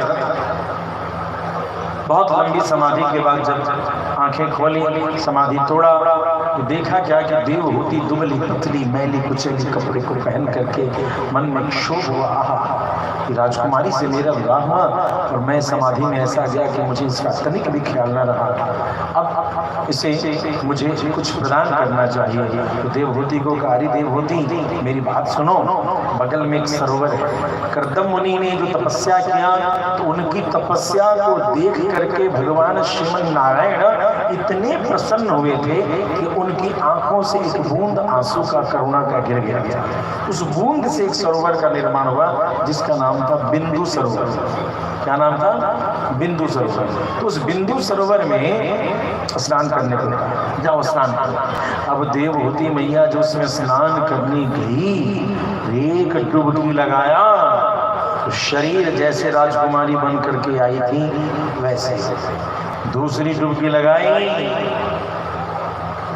तो सारे वस्त्र आभूषणों से समलंकृत हो गए और तालाब के बाहर देख रही हैं कि बहुत बड़ा जो है हवाई जहाज विमान खड़ा है। एक ऐसा विमान जो एयर कंडीशन था, एयर कंडीशन में सीजन कंडीशन था, जिस सीजन में जैसा वातावरण चाहिए उसकी व्यवस्था उसमें थी। सारे ऋतु के फल, स्नान आदि की व्यवस्था सब, और कई देवियां उनकी सेवा के लिए कई दासियां उपस्थित थी। योग बल से उपस्थित इस माया को स्वीकार करके देवहूति श्रृंगारित होकर के कर्दम मुनि के साथ विहार करती हैं। विहार करके जब लौटती हैं तो पति से याचना करके 9 कन्याओं को जन्म देती हैं। तत्पश्चात कर्दम मुनि पुनः जब वनवास की ओर जाने के लिए उपस्थित होते हैं, उसी समय माता देवहूति ने उनसे प्रार्थना किया कि हमें उस पुत्र की प्राप्ति करावें जो हमें परम पद की गति की प्राप्ति करावे। तो कपिल मुनि के रूप में भगवान स्वयं उपस्थित हुए। प्रेम से बोले कपिल मुनि भगवान के।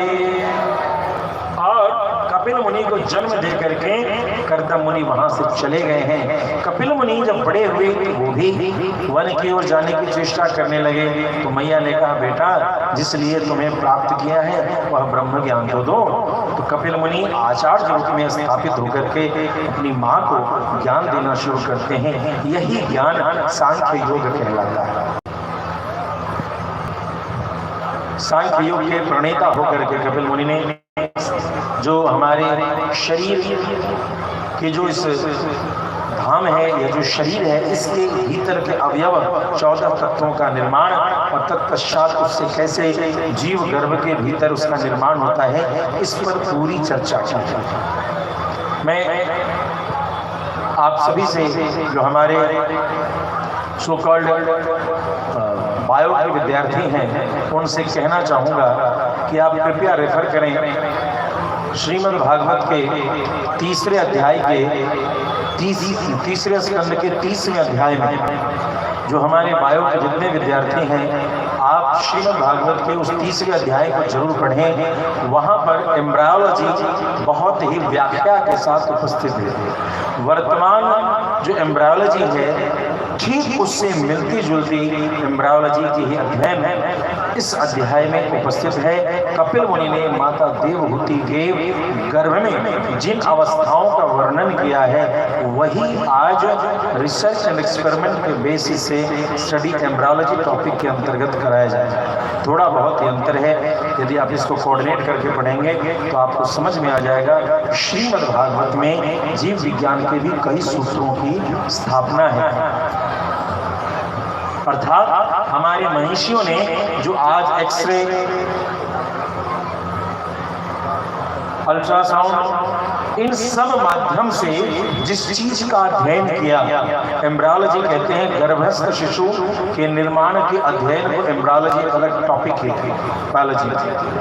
तो इतने अवयव उपकरण के द्वारा जिनका वर्णन और जिसकी स्टडीज आज अवेलेबल हैं, उन्हीं सबको लगभग वर्तमान के भी इतिहासकार जो मानते हैं ऐसे तो हमारी ये श्रीमद् भागवत पुरातन है जब से सृष्टि प्रारंभ हुई, लेकिन आधुनिक इतिहासकार जो पाश्चात्य जगत के अनुसार इसके लेखन को मानते हैं, वे भी मानते हैं कि 5500 वर्ष पूर्व श्रीमद् भागवत की रचना हुई। यह ज्ञान भारत में जीव विज्ञान का 5500 वर्ष पूर्व उपस्थित इस ग्रंथ में एम्ब्रायोलॉजी पूरी व्याख्या के साथ उपस्थित है। 30वां स्कंद 30वें अध्याय, उसमें इसलिए प्रवेश नहीं करूंगा क्योंकि बहुत समय गुजर जाएगा। इसको आप स्टडी करें, बहुत कुछ मिलेगा। और जिनको शंका हो वो मुझसे करेंगे तो मैं अपना एक रिसर्च जो मॉड्यूल है उसको आपको भेज दूंगा और आप उससे रिलेट करेंगे तो और अच्छा रहेगा। प्रेम से भक्तवत्सल भगवान के। इसी बीच में इसी क्रम में उन्होंने जीव की गर्भस्थ शिशु की वह अवस्था का वर्णन किया है कि जब वह मनमूत्र से दुखी होकर के प्रार्थना करता है कि जीव तुम, हे परमात्मा जो हो मेरी रक्षा करो, मैं आपका ही भजन करूंगा, आपका ही सुमिरन करूंगा, आपका ही कीर्तन करूंगा। और ऐसी ऐसी चर्चा करके बारंबार याचना करने पर भगवान कहते जाओगे तो क्या करोगे? सरकार आपका सुमिरन करूंगा, आपका भजन करूंगा। पक्का? तो हाँ पक्का। तो कहते हैं कि उस समय भगवान कहते हैं ठीक है, अब तुम धरती पर जाओ।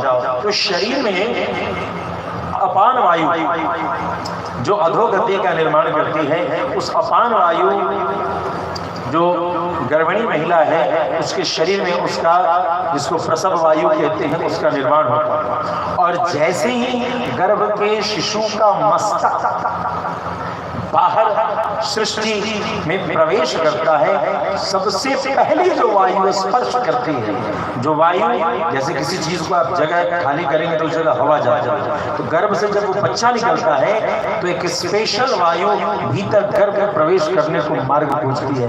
वह वायु जैसे ही उस बालक के शास्त्रार इस मस्तक को स्पर्श करती है, माया उसके साथ लिपट जाती है।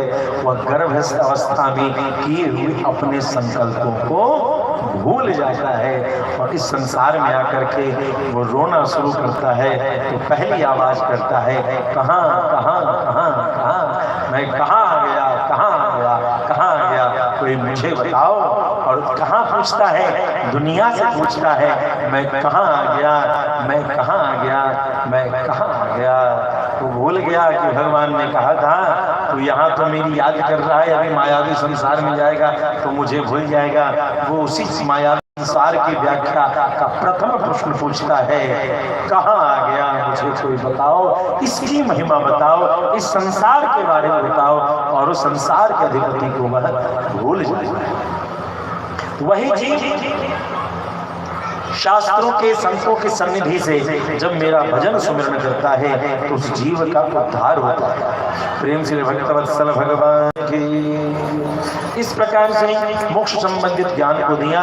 तत्पश्चात माता देवहूति ने परम पद की प्राप्ति की और कपिल मुनि अपने पिता कर्दम मुनि के क्षेत्र में जाकर तपस्या करने लगे। पूरे भारत में 2 मुनि हैं जिनका स्थान विशेष रूप से पूरे भारत में पाया जाता है, कपिल मुनि का स्थान और गौतम मुनि का स्थान। ये दोनों मुनि पूरे भारत में जगह जगह रहे और आज भी इनसे संबंधित स्थान भारत में जब आप घूमेंगे तो आपको कई जगह कपिल मुनि आश्रम, कपिलेश्वर स्थान आदि इस प्रकार से गौतम मुनि के आश्रम मंदिर के दर्शन पूरे भारत में होते रहते हैं। गौतम गोत्रीय ब्राह्मण पूरे भारत में मिलते हैं। इस प्रकार से ये दोनों मुनि पूरे भारत में जगह जगह इन्होंने बहुत सारे जीवों का उपकार किया। तो कपिल मुनि की कथा के साथ अब हम सभी उनकी तीसरी बेटी आकृति, देवहूति और प्रसूति का विवाह दक्ष के साथ हुआ। दक्ष से 16 कन्याएं उत्पत्ति हुई हैं और जिन 16 कन्याओं की उत्पत्ति हुई उन्हीं में सती दक्ष की पुत्री है। सती के मन में ऐसा भाव आया है कि अब मेरा विवाह महादेव के साथ ही होना चाहिए। बहुत तपस्या किया और तपस्या करके उनसे विवाह करने की प्रार्थना करती हैं। भगवान वरदान देते हैं और वरदान दे करके उनसे विवाह करने को प्रस्तुत होते हैं। उस स्वरूप को देख करके सभी लोग अचरज में पड़ जाते हैं। महादेव के साथ विवाह होता है। आइए महाकवि विद्यापति के भाव इस स्वरूप के गायन में हम सभी उस भाव में डूबे। अरे जोगिया बोल भक्तवत्सल भगवान की। अरे जोगिया एक हम दिखला दे माई कि अद्भुत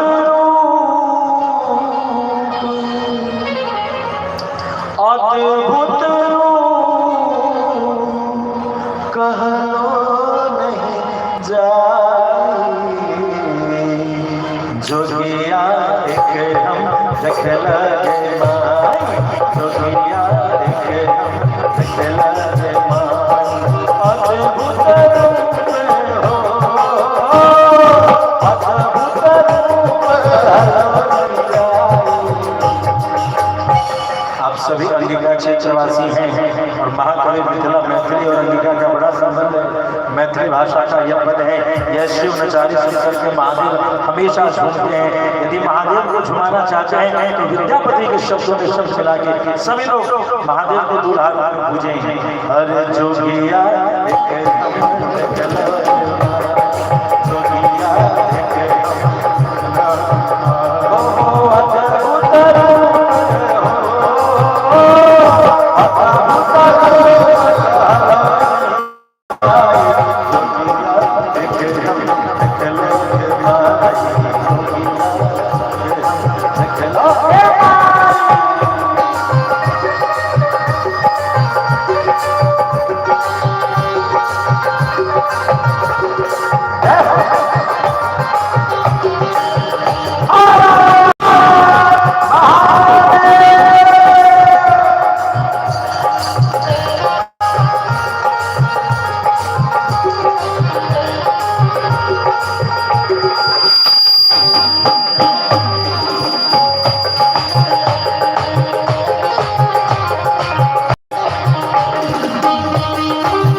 तिलक सोहे चंदा, सिर वह तिलक सोहे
जय श्री नारायण, जय जय श्री राधे।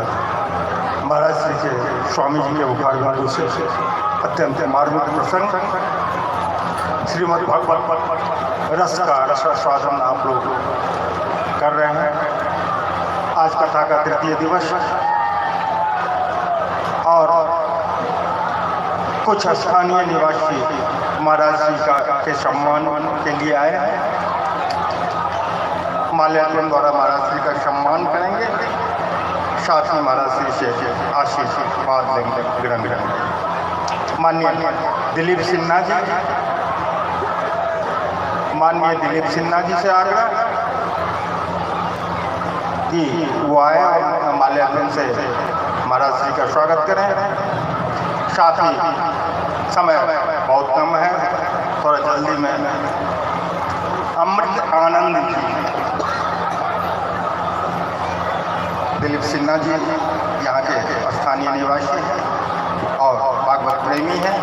जोरदार तालियों से का स्वागत। इसके बाद मैं अमृत आनंद जी को बुलाना चाहूँगा। महाराज जी के श्री चरणों में पुष्प अर्पित कर आशीर्वाद ग्रहण करें। साथ ही आलोक कुमार जी से आग्रह कि वो व्यास पे आए और महाराज से आशीर्वाद ग्रहण करें। अशोक कुमार भगत जी, संतोष भगत जी यथाशीघ्र मंच पे आए। सरजीत वर्मा जी, आप सभी से आग्रह, जैसा कि आप सभी जानते हैं आज कथा का तृतीय दिवस है और कल क्या होना है यहाँ आप सब जानते हैं कि नहीं जानते हैं? कल यहाँ क्या होगा? कल लल्ला का जन्म होगा। भगवान श्री कृष्ण का जन्म उत्सव मनाया जाएगा। आप लोग जन्मदिन मनाते हैं या नहीं मनाते हैं? जन्मदिन मनाते हैं, घर में बच्चों का जन्मदिन मनाते हैं। तो बच्चों का नहीं, कल भगवान का हम सब मिलकर जन्मदिन उत्सव मनाएंगे। और ये जन्म उत्सव ऐतिहासिक जन्म उत्सव होगा आसपास के इलाकों में इसकी चर्चा होगी। तो जन्मदिन पे आप लोग जाते हैं तो सनेश लेके जाते हैं, बर्थडे गिफ्ट जिसको बोलते हैं। तो सभी श्रोताओं से आग्रह है कि कल लल्ला के जन्मदिन के अवसर पर अपने घर से खाली हाथ न आए, लल्ला के लिए कम से कम मिठाई ना सही एक टॉफी जरूर लाए और जन्म उत्सव का यह उत्सव ऐसा हो कि सभी से जाने समझे। महाराज से सनातन संस्कृति के प्रचार प्रसार में माननीय अशोक कुमार जी महाराज जी को पुष्प अर्पित करते हुए, महाराज जी से आशीर्वाद लेते हुए, महाराज जी सनातन संस्कृति के प्रचार प्रसार के अलावा गौ माता के रक्षा एक विशेष युद्ध, विशेष आंदोलन श्री धाम वृंदावन से शुरुआत कर पूरे भारत वर्ष में जो ऐसे गौ माताएं जो सड़कों पे भूखे प्यासे तड़पती है, उनके लिए जगह जगह ऐसे अत्याधुनिक गौशाला का निर्माण कार्य हो, उसमें लगे हुए हैं, जिसमें आप सभी का सहयोग, आप सभी का आशीर्वाद महाराज जी को प्राप्त होता रहे। जो ऐसी गौ माताएं जो भूखे प्यासे सड़कों में टहलती है, उन्हें एक अत्याधुनिक वातावरण में श्री धाम वृंदावन के अलावा और कई जगहों पे ऐसी गौशाला का निर्माण हो जो अत्याधुनिक हो। इसमें आप सभी का सहयोग हमें वांछित है और हमें पूरा विश्वास है इस महान कार्य के लिए आप सभी का सहयोग हमें मिलेगा। जय जय श्री राधे, जय जय श्री राधे। आइए चलते हैं व्यास की ओर। आप सभी पीछे जो खड़े हैं हमारे दर्शक को बैठ जाए, क्या कथा अभी और बाकी है, बहुत अच्छे अच्छे प्रसंग आने हैं। अभी कल लल्ला की जन्म तैयारी भी करनी है। जय जय श्री राधे। जय। ये कोई बड़ी बात नहीं है।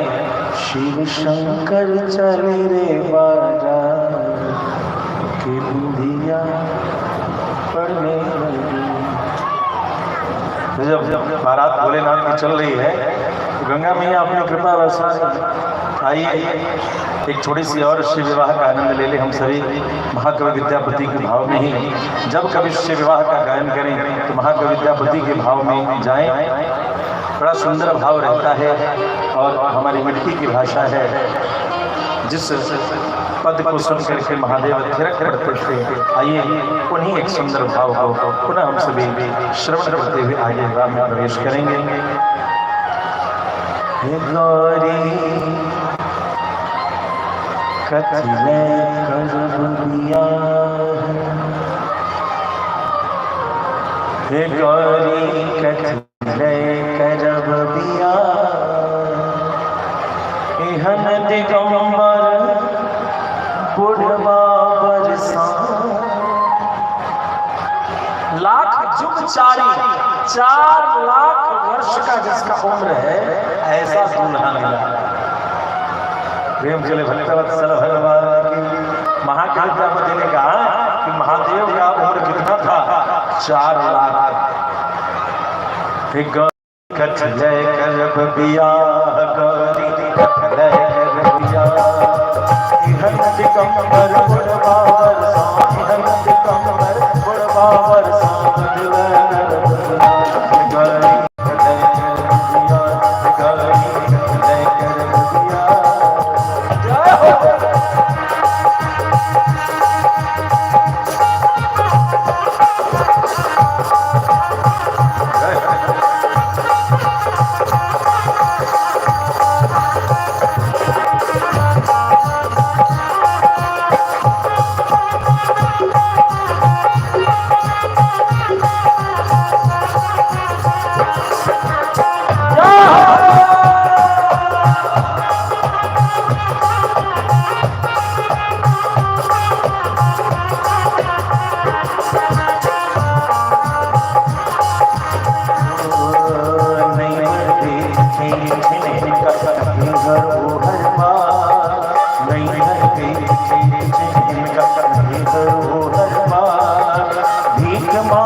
चलो कहीं घूमने चलते हैं तो खुशमत होना।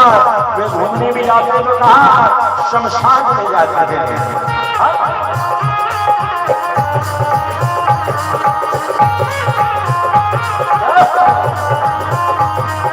सब दिन जाने मसाने मौला भूत संग नचना, सब दिन मसाने मौला भूत संग नचना।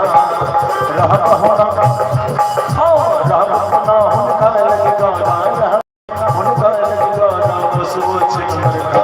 गाली दिया गाली दिगंबर उड़वार सोने दिगंबर उड़वार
पितहर बैला नीच बनल छै बता मांके पितहर बैला नीच बनल छै बता सुनो मनाए ईश पिताए सुनो मनाए ईश पिताए हर खबर भटका गारी लय कर दिया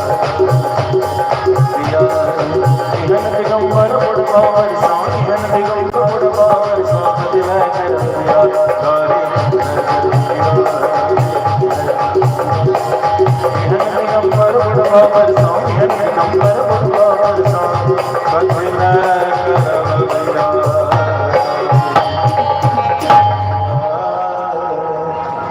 वत्सल भगवान के जय श्री राम। महादेव का सती भगवती के साथ विवाह हुआ। एक बार की बात है, एक सभा में, देवताओं की सभा में सब लोग बैठे हुए थे और दक्ष प्रजापति उसी समय आए। महादेव खड़े रहे हुए उनके सम्मान में, बाकी अन्य सभी देवता खड़े हो गए। दामाद होकर के जो उन्होंने इस प्रकार का कृत्य किया तो दक्ष बड़े रुष्ट हुए और तत्पश्चात उन्होंने एक यज्ञ किया, जिस यज्ञ में सभी देवताओं का ग्रास रखा गया, लेकिन महादेव का ग्रास नहीं रखा गया। परिणाम स्वरूप सभी लोग आने जाने लगे। सती की अन्य बहनें भी वहां यज्ञ स्थली में जाने लगी। आकाश मार्ग से देव देवियां यक्ष गंधर्व सभी लोग, पता है जब किसी को निमंत्रण नहीं मिलता है तो बाकी जो लोग कुटुंब रहते हैं, संबंधी रहते हैं, खोद खोद के पूछते हैं कि हमको तो मान नहीं रहे, जाने का मन नहीं था, लेकिन 20 बार फोन किए हैं तो जाना पड़ रहा।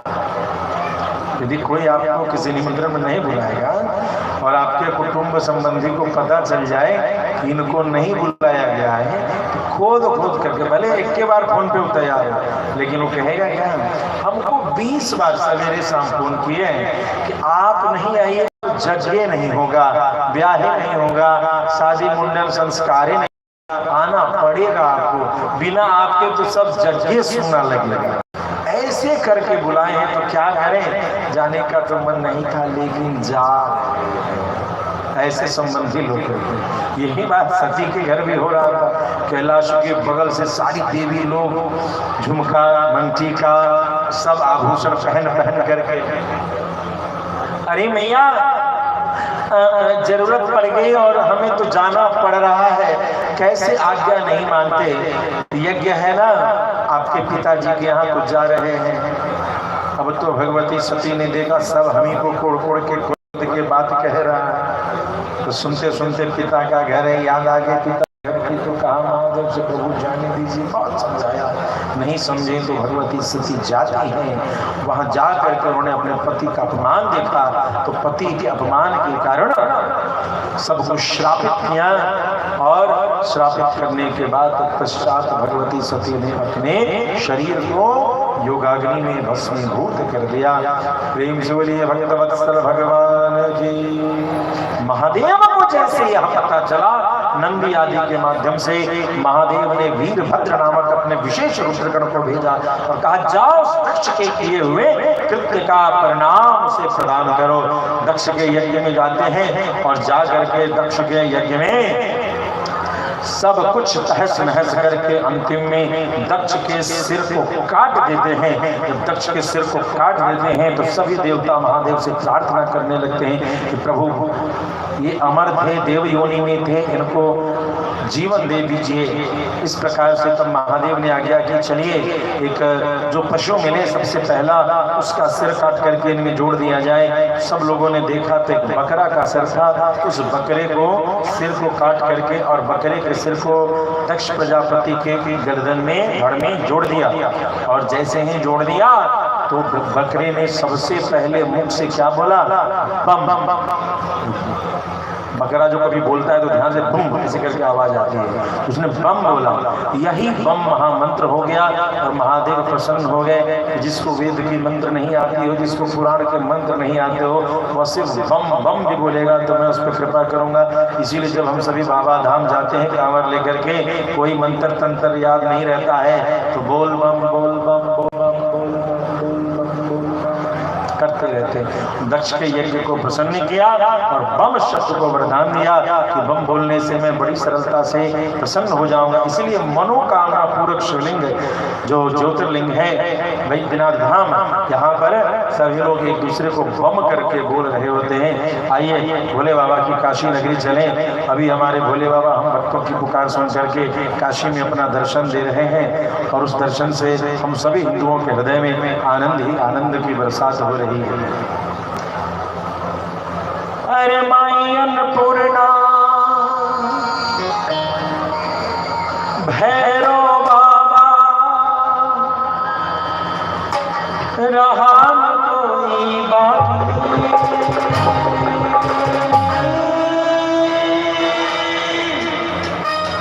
कि बम बम कि बम बम कि बम बम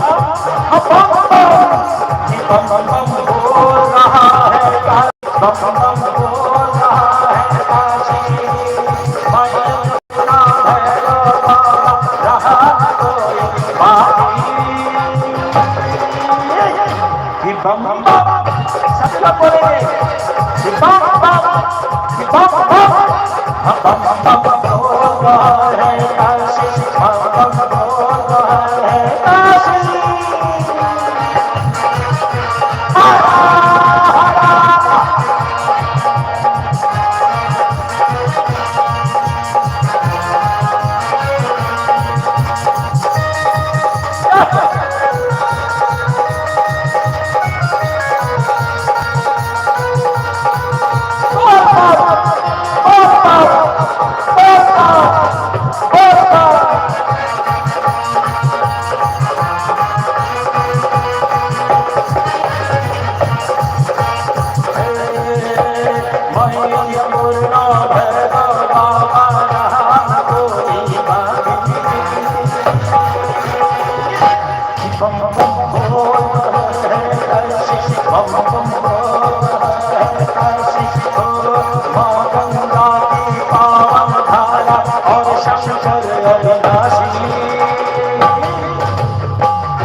महादेव को छिपा के रखा था, लेकिन महादेव का एक नाम अविनाशी है। अरे माँ गंगा की पावन धारा और शंकर अविनाशी, बम बम बोल रहा है काशी, बम बम बोल रहा है काशी, बम बम बोल रहा है।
सबसे आवाज आनी चाहिए कि बम बम बोल रहा है काशी, बम बम बोल रहा है काशी, बम बम बोल रहा है काशी।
के गौतम रामया, जग जग के गौतम रामया। राम की नाई मस्त मड़ैया, देखे कोई नया कि बम बम कि बम बम कि बम बम है काशी, बम बम है काशी, बम बम बोल बम बम बम बोल, बम बम बोल बम बम बम बोल,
दर्शन से उठवा भागेला, दर्शन से उठवा भागेला, दर्शन से उठवा भागेला। जहाँ भंगिया के जहाँ भंगिया के जहाँ भंगिया के भगवा लागेला, लागेला लागेला, दर्शन से उठवा भागेला, दर्शन से उठवा भागेला। बम भोला की महानगरिया, एक यहाँ देता बम बम बम बम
सब दूर से आवेला, आवेला आवेला, भोला के दर्शन आवेला, भोला के दर्शन आवेला, भोला के दर्शन आवेला। सब दूर से आवेला, आवेला आवेला, भोला के दर्शन आवेला,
प्रेम से भक्तवत्सल भगवान की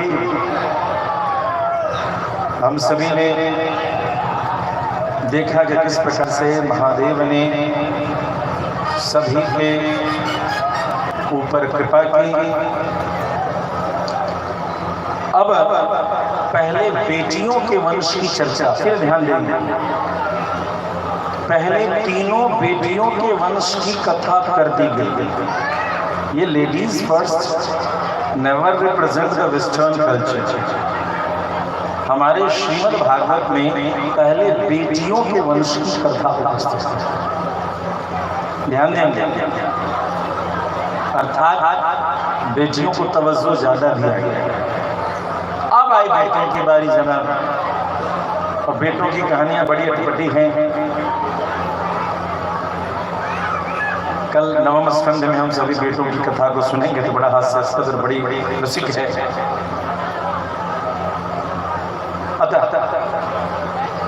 अब उत्तानपाद की दो पत्नियां हैं, सुनीति सुरुचि। सुरुचि के पुत्र का नाम है उत्तम कुमार, सुनीति के पुत्र का नाम है ध्रुव कुमार। ध्रुव कुमार के मन में एक बार आता है कि मैं गोद में बैठूं, लेकिन माता सुरुचि ने कहा कि इसके लिए तो तुझे तपस्या करना पड़ेगा, मेरा संतान बनेगा तभी तो गोद में बैठ सकता। और इस प्रकार से बातों को टाल दिया। मैया सुनीति के पास जाते हैं। मैया ने कहा ठीक कहते हैं, तपस्या करो। और तपस्या करने के लिए वो चल पड़ते हैं। नारद बाबा ने मार्ग में द्वादशाक्षर मंत्र को दिया। तत्पश्चात यमुना नदी के किनारे मथुरा में जाकर के आप तपस्या करना प्रारंभ करते हैं।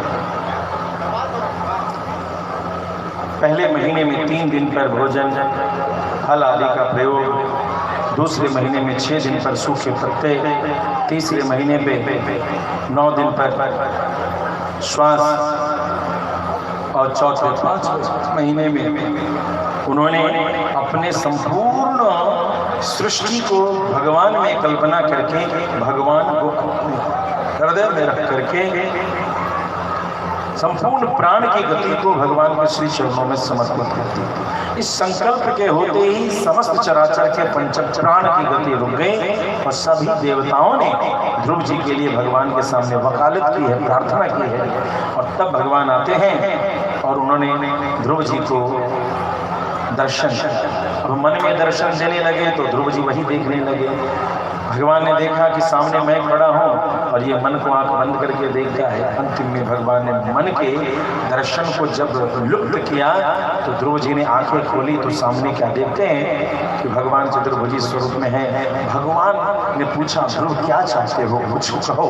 ध्रुव जी ने कहा प्रभु आप मिल गए, अब और कुछ नहीं चाहिए, लेकिन मैंने सुना है कि आपकी स्तुति लोग करते हैं और मुझे तो 12 अक्षर के सिवा कुछ आता नहीं। भगवान ने अपने शंख से स्पर्श किया है। तत्पश्चात रहस्यों से युक्त स्तुति ध्रुव जी ने भगवान की की। भगवान ने ध्रुव जी को समझाया कि आप जाइए, आपको पिता प्रेम करेंगे। पिता उत्तम कुमार ने उनसे, पिता उत्तानपाद ने उनको प्रेम किया है। कुछ समय बाद यक्षों की लड़ाई में उत्तम कुमार मारे गए और तत्पश्चात ध्रुव जी ने अपने भाई के लिए यक्षों से युद्ध किया है। तब मनु जी ने आकर के उन्हें इस युद्ध के लिए रोका है। ध्रुव जी को राजगद्दी मिलती है। 36,000 वर्ष तक राज्य करने के बाद यमराज के सिर पर पैर रखते हुए आपको ध्रुव लोक की प्राप्ति करते हैं। ध्रुव लोक वो स्थान है जो वैकुंठ के द्वार पर उपस्थित है, जहाँ से प्रभु आते जाते हैं। अपने द्वार पर मंगल कलश की जगह पर भगवान ने उस बाल गोपाल, उस बालक की तपस्या को प्रधानता दिया। उस बच्चे को ध्रुव को उस लोक की स्थिति प्रदान की। प्रेम के लिए भक्तवत्सल भगवान की। ध्रुव के ही वंश में राजा वेन हुए जो बड़े पातकी हुए और उन्होंने सभी यज्ञ विधान आदि को नष्ट करके सभी लोगों से कहा सर्वदेव मयो नृपः, सारे देवता राजा के शरीर में हैं, इसीलिए तुम्हें कहीं और पूजन नहीं करना चाहिए, मेरी ही पूजा करो तो तुम्हें सारे फल की प्राप्ति होगी। ऋषि मुनियों को बैठा करके बोला कि तुम सभी नमक हराम हो, खिलाता मैं हूँ और पूजते नारायण को हो, इधर उधर की पूजा करते हो, सब छोड़ के मेरी दक्षिणा खाते हो, मेरी पूजा करो। प्रेम से भक्तवत्सल भगवान की ऋषियों ने देखा कि अब इसका जो है अहंकार बढ़ रहा है, सभी ऋषियों ने हुंकार भरी है क्रोध में, इसके कारण बेन का शरीर वहीं छूट गया। तत्पश्चात बेन प्रजा नहीं रहा, जब राजा नहीं रहा तो प्रजा में अराजकता फैली। बेन के जंघे का मंथन हुआ, उसमें से काला कलमश, काले स्वरूप में उसके सारे पाप निकलते हैं एक संतति के रूप में, जो निषाद कुल की यहाँ उत्पत्ति होती है। तत्पश्चात जब सारे दोष निकल जाते हैं तो पुनः महाराज बेन के शरीर के दाएं भाग का मंथन और बाएं भुजा का, दाएं और बाएं भुजा का मंथन करते हैं। तो दाएं भुजा से महाराज पृथु और बाएं भुजा से महारानी अर्ची का अवतार होता है। ये दोनों लक्ष्मी नारायण के ही अवतार हैं। प्रेम से बोले महाराज पृथु के। महाराज पृथु जब बड़े हुए तो इन्होंने बिरदावली भाट इन सब गायन करने वालों से इनसे पूछा कि मेरे बारे में बताओ, तो सबने उनके कर्तव्यों को बताया है। तत्पश्चात उन्होंने सबको पुरस्कार दिया। समय आता है धरती में बहुत अकाल पड़ता है, तब सभी प्रजा महाराज पृथु से प्रार्थना करते हैं कि हमारे ऊपर कृपा करें। तब महाराज पृथु ने धनुष बाण लेकर के जब धरती पर प्रहार करना चाहा तो धरती गौ का रूप लेकर के भागना प्रारंभ करती है। अंत में धरती माता ने गौ के रूप में महाराज पृथु से कहा कि सबको कहो कि मेरे थन से निकलते दूध का पान करें, मैं सबके लिए आवश्यक सामग्री उपस्थित कराऊंगा। तो दैत्य कुल के प्रहलाद जी ने वहाँ पर दोहन किया है, आसव मदिरा आदि तो सारी दैत्य कुल को प्राप्त हुआ। देवता कुल में इंद्र आदि ने अमृत का पान किया, सर्पों ने विष का पान किया। तो इस प्रकार जो जिस योनि में है, पितरों ने कव्य को दुहा, जो पिंड आदि देते हैं वह उनके दूध से निकला। इस प्रकार से जितने योनि थे उन सभी ने अपने टीम लीडर को, अपने प्रतिनिधि को भेज करके गाय को दुहा है, जो गाय धरती माता थी, और उसी दूध में उनको अपने आवश्यक सामग्रियों की प्राप्ति हुई है। इसीलिए गावो विश्वस्य माता, गाय सिर्फ हिंदुओं की माता नहीं है, गाय सारे धरती में उपस्थित सभी 84 लाख योनि में उपस्थित समस्त जीवों की माता गौ। प्रेम से भक्तवत्सल भगवान की। राजा पृथु ने इसके बाद गांव, कस्बा, शहर इन सब का निर्माण किया है। और तत्पश्चात महाराज पृथु ने 99 यज्ञ किए। 99 यज्ञ के बाद जब 100वां यज्ञ करते हैं तो इंद्र उनके अश्वमेध यज्ञ का घोड़ा लेकर के भाग जाता है। वो क्या है, जटाजूटधारी बनकर के आता है।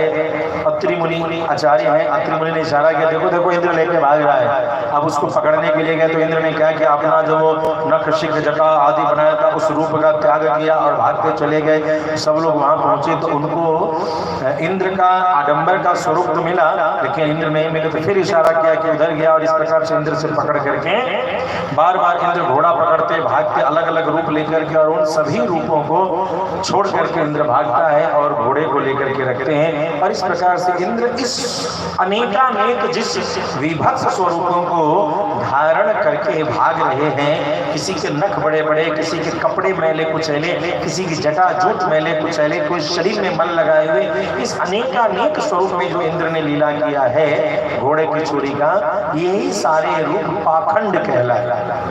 यही सारे रूप पाखंड कहलाए। प्रेम से भक्तवत्सल भगवान की। अंत में ब्रह्मा जी आदि सब के कहने पर 100वां यज्ञ रोका गया, क्योंकि इंद्र को पसंद नहीं है 100वां यज्ञ कोई करे। तत्पश्चात भगवान नारायण ने कहा कि मेरी कृपा से यह यज्ञ पूर्ण मानी जाएगी। और महाराज पृथु तत्पश्चात अपने संतति आदि को राजगद्दी दे करके गति इस वनवास की ओर जाते हैं। वहाँ ध्यान धारणा समाधि से इस शरीर की लीला को समाप्त करते हैं। देवी अर्ची ने चिता लगाया है और अपने पति के साथ पति की परिक्रमा करके 3 बार तत्पश्चात वहाँ योग अग्नि से दोनों महाराज पृथु और महारानी अर्ची, इन दोनों ने इस शरीर का त्याग किया। प्रेम से भक्तवत्सल भगवान की। पंचम स्कंद में राजा प्रियव्रत के वंश की चर्चा है। प्रियव्रत ऐसे राजा थे जिन राजा ने अपने तेज से आधी सृष्टि में सूर्य की रोशनी और आधी सृष्टि में देखा कि अंधकार है, तो उन्होंने उल्टी गति के घोड़ों को चयन किया और खुद दूसरी तरफ घूम गए। अपनी तपस्या के बल पे आधी सृष्टि में उन्होंने प्रकाश स्थापित किया। आज के वैज्ञानिक कहते हैं कि धरती आधे में अंधेरा और आधे में उजाला है, ये आज पता चला है। ध्यान देंगे ज्योग्राफी के विद्यार्थी, राजा प्रियव्रत के चरित्र के साथ प्रारंभ ये पंचम स्कंद का अध्ययन करें। जो भी जियोलॉजी या ज्योग्राफी के विद्यार्थी हैं उनको पंचम स्कंद का अध्ययन करना चाहिए और समझना चाहिए कि मॉडर्न साइंस का बेस हमारा स्पिरिचुअल साइंस है और इसके लिटरेचर। तो महाराज प्रियव्रत ने अपने तपस्या से दूसरी तरफ प्रकाश पुंज की व्यवस्था की और उसी समय इस शरीर इस धरती पर जो उनका रथ चल रहा था तो धरती के टुकड़े हुए, जिससे कि महाद्वीप समुद्र आदि का निर्माण हुआ। प्रेम से भक्तवत्सल भगवान की इन्हीं के वंश में राजा आग्नेत्र के पुत्र नाभि और नाभि के पुत्र ऋषभदेव जी हुए, जिन ऋषभदेव जी ने अवधूत लीला को प्रशस्त किया है। ऋषभदेव जी ने अपने 100 पुत्रों में सबसे बड़े महाराज भरत को राजगद्दी और तत्पश्चात अवधूत अपने मुंह में पत्थर रख करके घूमने लगे कि न बोलूंगा, न लोग प्रभावित होंगे और न मुझसे जुड़े रहेंगे। तो इस प्रकार से भ्रमण करते करते एक समय ऐसा आता है कि वन प्रदेश में अजगर वृत्ति को धारण करते हैं। अजगर वृत्ति का मतलब हो गया शरीर से हिलना नहीं। अजगर करे न चाकरी, पंछी करे न काज, दास मनु का करे सबके दाता। तो अजगर वृत्ति मतलब उसी जगह बैठे रहे, जो भी पत्ता खड़ पतवार जो मिलता उसी से भोजन यापन करते और कहीं और जाते नहीं। अपने शरीर में अचल अवस्था को, अचल गति को स्वीकार किया, अजगर वृत्ति को स्वीकार किया। समय आता है जंगल में अग्नि लगती है और उसी अग्नि में जल करके ऋषभदेव जी संसार का त्याग करते हैं। प्रेम श्री भक्तवत्सल भगवान के ये ऋषभदेव जी भगवान के अवतार थे। इनके पुत्र महाराज भरत ने अपने अवस्था आने पर सब कुछ का त्याग किया और त्याग करने के पश्चात भरत जी चले जाते हैं कहाँ? ये जो गंडकी नदी है इसके पूर्वोत्तर भाग में, और वहां जाकर के आप जो है गंडकी नदी के ऊपर के भागों में जाकर के हिमालय के कंदराओं में जाकर के आप तपस्या करने लगते हैं, नित्य भगवान की उपासना करते हैं। एक दिन सूर्यार्घ देते समय एक गर्भिणी हिरणी को देखा, वह हिरणी दौड़ करके छलांग लगा के उस पार जाती है। शेर के चंगुल से तो बच जाती है लेकिन उस पार जाती है। उस गर्भिणी के गर्भ से बच्चा जो शिशु है वह निकल जाता है और वह हिरणी बन जाती है। उस बच्चे को पालने लगते हैं। मत सर्वदी का भार लो, बस हो गया भजन, आदत बुरी सुधार लो, बस हो गया भजन। बाबा कबीर ने इसीलिए कहा कि प्रपंच में ज्यादा न जुड़ो, अन्यथा भजन समाप्त हो जाएगा। प्रेम से भक्तवत्सल भगवान की। तो भरत जी ने जब उस बच्चे को पालना शुरू कर दिया, धीरे धीरे भगवान से भक्ति, भगवान से समर्पण हट करके भक्त के भावना डगमग हो गई और उस हिरण के बच्चे में प्रेम जग गया। धीरे धीरे अवस्था ऐसी आती है कि उस हिरण के बच्चे में इतना प्रेम आ जाता है कि मरते समय भी उस हिरण की चिंता होती है। मरने के बाद पुनः हिरण के ही रूप में अवतरित होते हैं, लेकिन इस बार उन्हें पिछले जन्म की कथा याद थी। तो गंडकी नदी के ही जल में, गंडकी नदी कौन सी नदी है? जिसमें शालिग्राम पाए जाते हैं। तो गंडकी नदी के ही जल को शालिग्राम का तीर्थोदक मान करके वो जल पीते पीते अपने शरीर का त्याग करते हैं। तीसरे जन्म में ब्राह्मण कुमार, ब्राह्मण के वंश में, वैदिक ब्राह्मण के वंश में उनका जन्म होता है।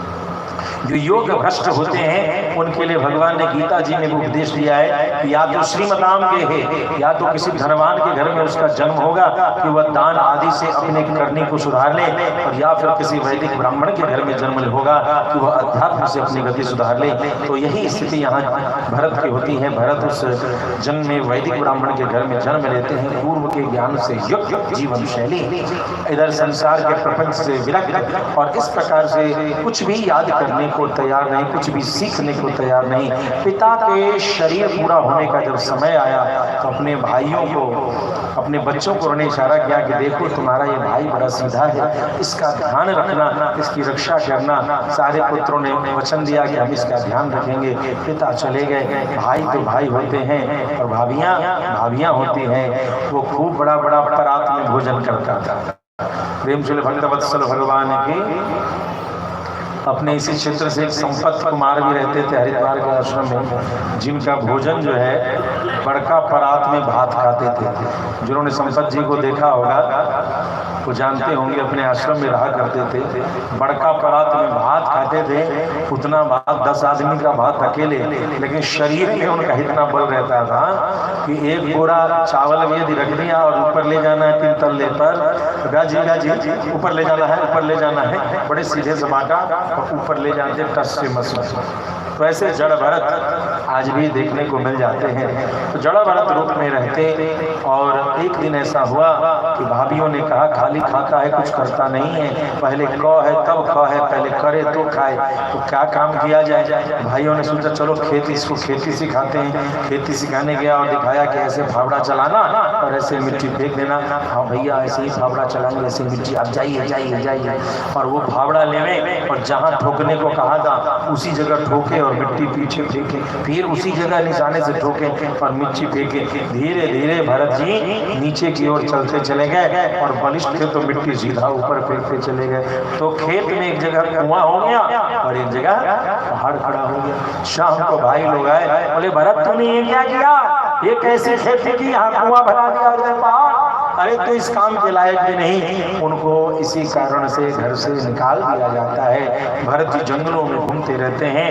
एक बार एक डकैत उनको बलि देने के लिए तैयार होता है। जब बलि देने को तैयार होता है, अवधूत जिसे न जन्म का भय है, न मृत्यु का भय है, न यश न अपयश, किसी चीज का लाभ हानि आदि के भय से परे है, ऐसे परमहंस भरत जी को जब बलि के रैक पर रखा जाता है, उस जगह पर जैसे ही खड्ग पूजन करके बलि की गति उपस्थित की जाती है कि भगवती कालिका मूर्ति से निकल करके उस डकैत का उसी खड्ग से वध कर देती है।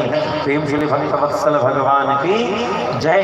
तत्पश्चात भरत जी आगे वन में घूमते रहते हैं। एक बार की बात है, रहुगण पालकी पर बैठ करके कपिल मुनि के दर्शन के लिए जा रहे हैं। रास्ते में एक कहार का कंधा छिल गया। कहार की खोज में मोटे ताजे भरत जी दिखे, लेकिन भरत जी बड़े दयालु हैं। जड़ भरत के मन में यह है कि मुझसे किसी की हत्या न हो। कीट पतंग इन सबको देख करके पदचाप में परिवर्तन होने के कारण संतुलन बिगड़ता है। कई बार समझाने पर भी भरत समझते नहीं। तब रहुगण ने कहा, अच्छा तू बहुत कमजोर हो गया है, जब मेरी औषधि मिलेगी ना तो तू ठीक हो जाएगा। रहुगण डंडे की बात करता है तो हृष्ट लेकिन सही से चलता नहीं। तब भरत जी ने पहली बार इस जन्म में अपने मुख से कुछ बोला है। भरत जी कहते हैं, अरे राजन, मिट्टी का तू, मिट्टी का मैं, मिट्टी की पालकी, मिट्टी की धरती, बता मिट्टी के पिंड को धारण किए हुए भला मिट्टी को भारी लगेगी? तू जो कहता है कि तू बहुत बड़ा राजा है और तू जो कहता है कि मैं तेरा सेवक हूँ, तू है कौन? तू मिट्टी का ही एक लोथड़ा है, मिट्टी का ही एक पिंड है और मैं भी मिट्टी का ही पिंड। तो फिर तू राजा कैसे और मैं तेरा सेवक कैसे? इस भेद को मिटा, हम दोनों साम्य हैं, हम दोनों ही मिट्टी से बने हुए हैं। ऐसी बात सुनते रहुगण तो कूद करके उतरता है और उनसे ब्रह्म ज्ञान की प्राप्ति करता है। प्रेम से भक्तवत्सल भगवान की। छठे स्कंद में अजामिल की चर्चा है। कान्यकुब्ज देश में एक ब्राह्मण है जो अजामिल है, जो अनेक दोष से युक्त जीवन से युक्त है। एक बार संतों की सेवा करने का अवसर मिल गया, नमनीय ढंग से उसने सेवा कर दी। संतों ने देखा इसका नमक खाया है तो कुछ न कुछ इसको दे दें, निःशुल्क नहीं खाना चाहिए, कुछ तो कर ही देना चाहिए। तो संतों ने उसके बच्चे का नाम नारायण रख दिया और चल दिया। अजामिल के मरने का जब समय अंतिम घड़ी आई तो अजामिल अपने उस छोटे लाडले बेटे को याद करता है, नारायण ओ नारायण। यह यमदूत सामने दिखते हैं और अपने बेटे को पुकारता है कि बेटा छोटा लेकिन वहाँ खेल रहा है, वह तो नहीं सुनता। विष्णु दूतों ने सुन लिया नारायण की ध्वनि, पहुंच जाते हैं, यमदूतों को वहां से समझा करके विदा किया। और तत्पश्चात ये सारी लीला अजामिल देख रहा था कि नारायण नाम संकीर्तन करने मात्र से ही वह यमदूतों के अधिकार क्षेत्र से बाहर हो चुका। यह देख करके बड़े अचरज में पड़ता है। इस बार जो अजामिल बचता है तो अजामिल ने भगवान श्रीमन नारायण की अटूट अचल अडिग भक्ति की, तत्पश्चात परम पद की प्राप्ति की। प्रेम से भक्तवत्सल भगवान के। सप्तम स्कंद में हिरण्याक्ष के वध के पश्चात उनका भाई हिरण्यकशिपु, ये जो जुड़वा होते हैं, जुड़वा का एक सिस्टम है, ये दोनों ट्विंस थे। हिरण्याक्ष और हिरण्यकशिपु कैसे थे? ट्विंस। ट्विंस बच्चों में एक गजब की सिस्टम होती है। जिस बच्चे का फॉर्मेशन पहले होता है उसका जन्म बाद में होता है। नहीं समझे? पहले गर्भ के ऊपरी हिस्से में एक बच्चे का निर्माण होता है, फिर गर्भ के निचले हिस्से में दूसरे बच्चे का निर्माण होता है। तो निकलते समय गर्भ से जो नीचे का जो बाद का सेकंड है, यंगर है, वो पहले निकलता है और जो एल्डर रहता है वो बाद में निकलता है। मतलब ये कि जो छोटा था उसका जन्म पहले होता है, वही दुनिया में बड़ा कहलाता है, और जो बड़ा ऊपर था वो बाद में जन्म लेता है, 1-2 मिनट बाद, तो 2-3 मिनट से वह छोटा हो जाता है। तो हिरण्याक्ष हिरण्यकशिपु इसी तरीके से हैं। हिरण्याक्ष शरीर में से पहले निकला इसलिए बड़ा संसार, लेकिन हिरण्यकशिपु पहले निर्मित हुआ इसलिए उससे भी ज्यादा प्रताप था। छोटा था, अपने भाई के वध के परिशोध में, बदले में हिरण्यकशिपु ने आकर के तपस्या की। प्रेम से भक्तवत्सल भगवान के। हिरण्यकशिपु ने कहाँ तपस्या की पता है? मंदरांचल पर्वत पर। हिरण्यकशिपु ने मंदरांचल पर्वत पर आकर के तपस्या की और वहां पर उसने ब्रह्मा जी से खूब वरदान ले लिया। ब्रह्मा जी को क्या गया? सब वरदान दे दिया। अमरता का वरदान मांगा तो बोला अमरता का वरदान तो नहीं दे सकता, तुम कुछ और मांगो। बोला ठीक है, वरदान मांगता हूँ, विच टर्म्स एंड कंडीशंस मेरा डेथ होना चाहिए। तो क्या टर्म्स एंड कंडीशंस हैं? न दिन में मरो, न रात में मरो, न नीचे मरो, न ऊपर मरो, न घर के भीतर मरो, न घर के बाहर मरो। न हे ब्रह्मा तुम्हारी काल गणना में मेरी मृत्यु न हो। हे ब्रह्मा तुम्हारे 84 लाख योनियों में कोई न मुझे मारे। ब्रह्मा जी तथास्तु तथास्तु तथास्तु। तो कहावत हमेशा ध्यान रखना है, मुफ्त का चंदन घस मोरे नंदन। ब्रह्मा जी को आशीर्वाद देने का पावर मिल गया।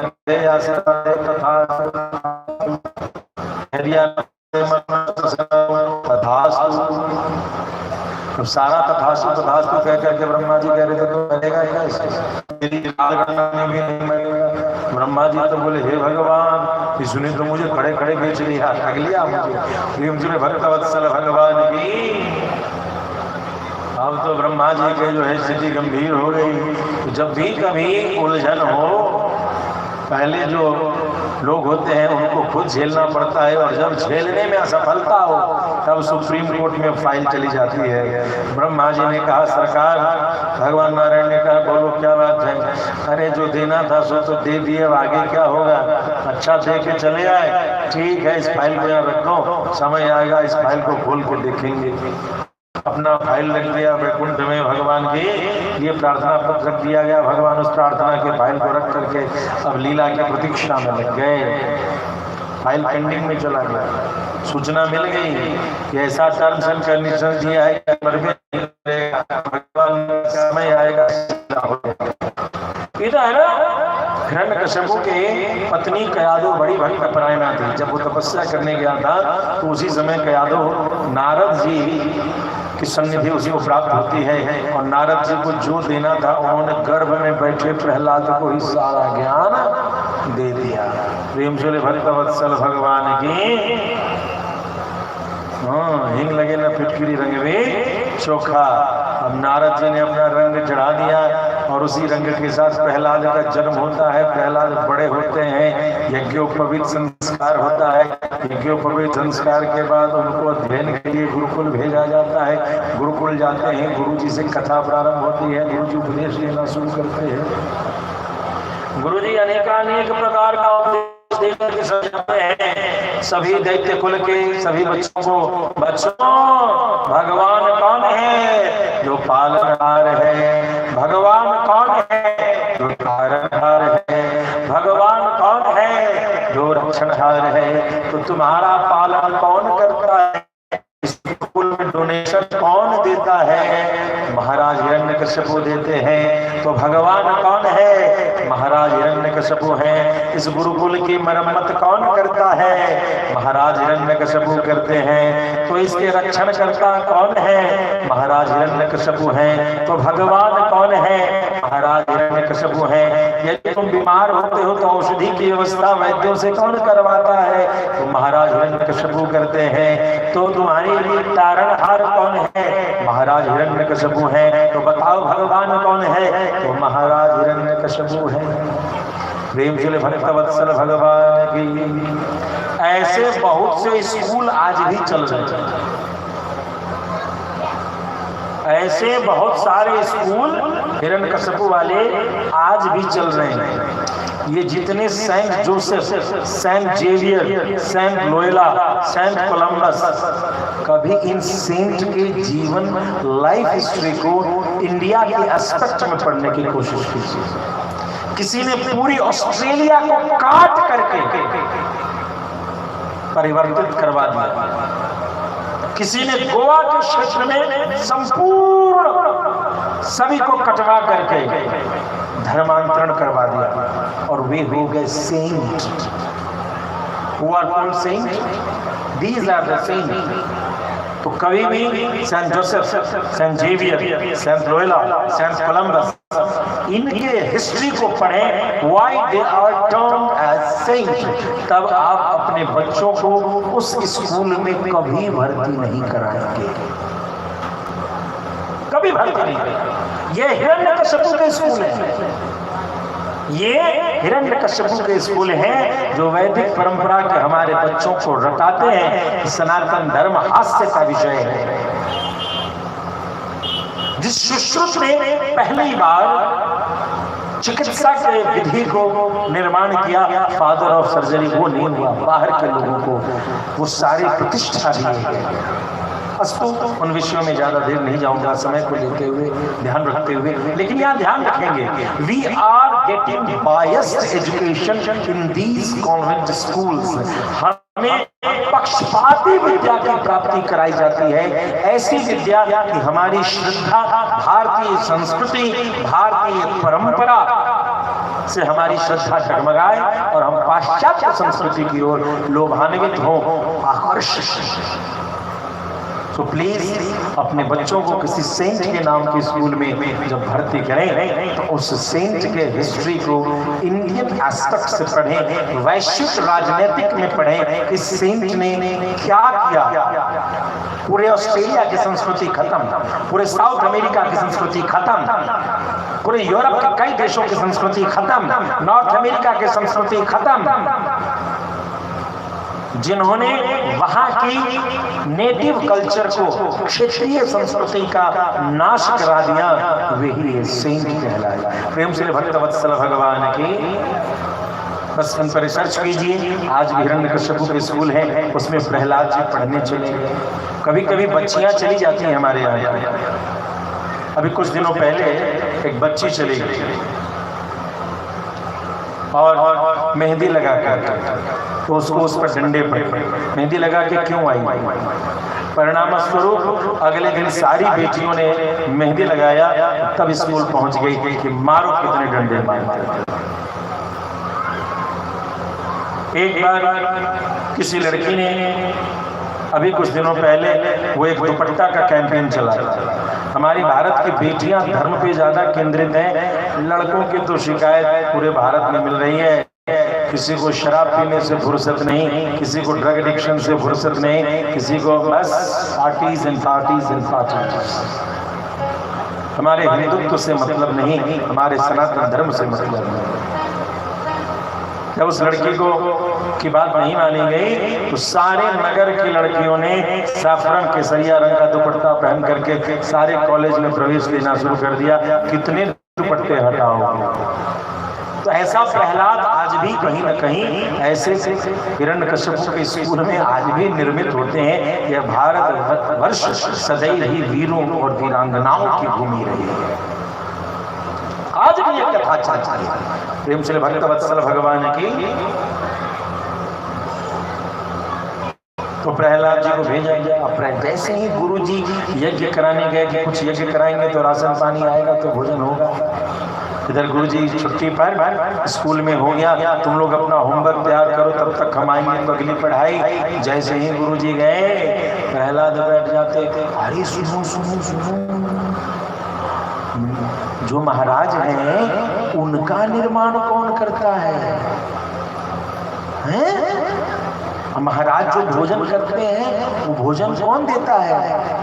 अरे ये बात तो गुरुजी ने बताया ही नहीं। हाँ, हम लोगों को तो महाराज देते हैं बढ़िया बढ़िया चावल दाल तरकारी चटनी अचार सब दिलवाते हैं, लेकिन महाराज को कौन देता है ये तो नहीं पता। मुझे पता है, मुझे पता है। महाराज को भगवान श्रीमन नारायण भोजन देते हैं। तो जब महाराज के महाराज भगवान श्रीमन नारायण हो गए तो फिर असली भगवान कौन हुआ? तो भगवान श्रीमन नारायण। अब सब लोग भगवान नारायण का कीर्तन करने लगे। गुरु जी आए, ठंडे का विंटर वैकेशन हुआ। विंटर वैकेशन में बच्चा गया पिताजी के पास। पिताजी ने खूब बढ़िया से मेरा राज दुलारा आया है, खूब प्यार किया। अच्छा बेटा बोलो कि तुमने कुछ पढ़ाई लिखाई की है? क्या पढ़ा है? तो पिताजी मैंने बहुत पढ़ाई की है और बहुत कुछ सीखा है।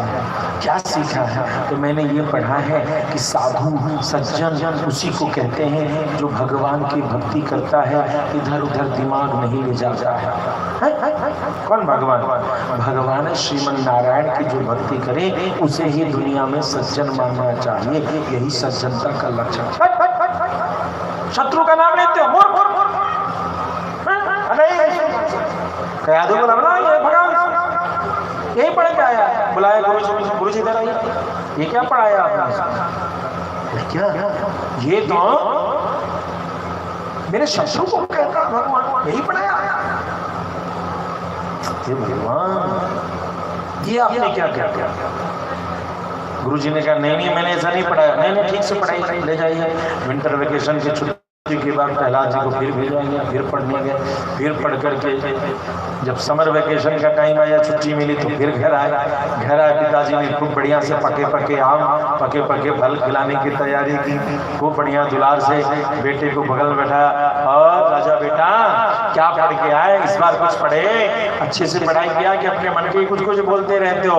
जी ना, मैंने कुछ ऐसा वैसा नहीं, मैं तो बहुत सोच समझ के बोलता हूँ। अच्छा क्या पढ़ा?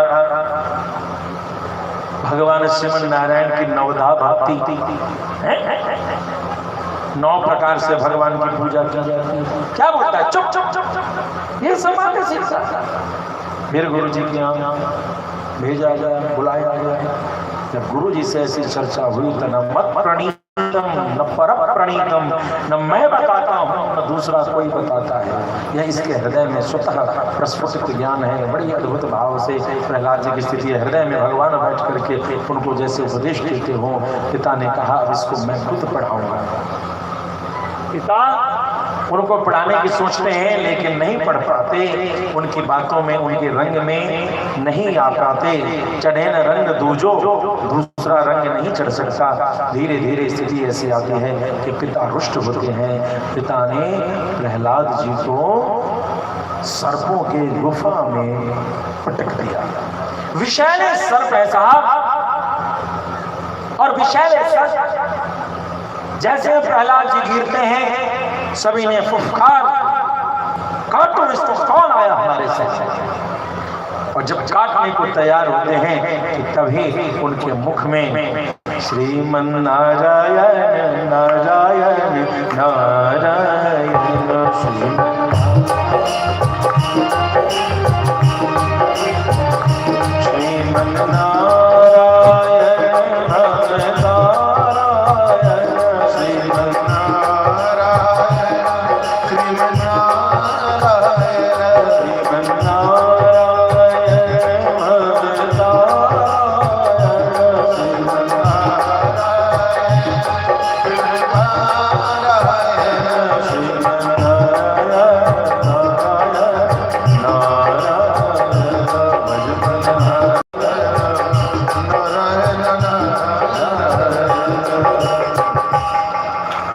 नागों ने देखा कि नारायण नारायण नाम बोलता है, तो आपस में चर्चा मीटिंग बैठा ली।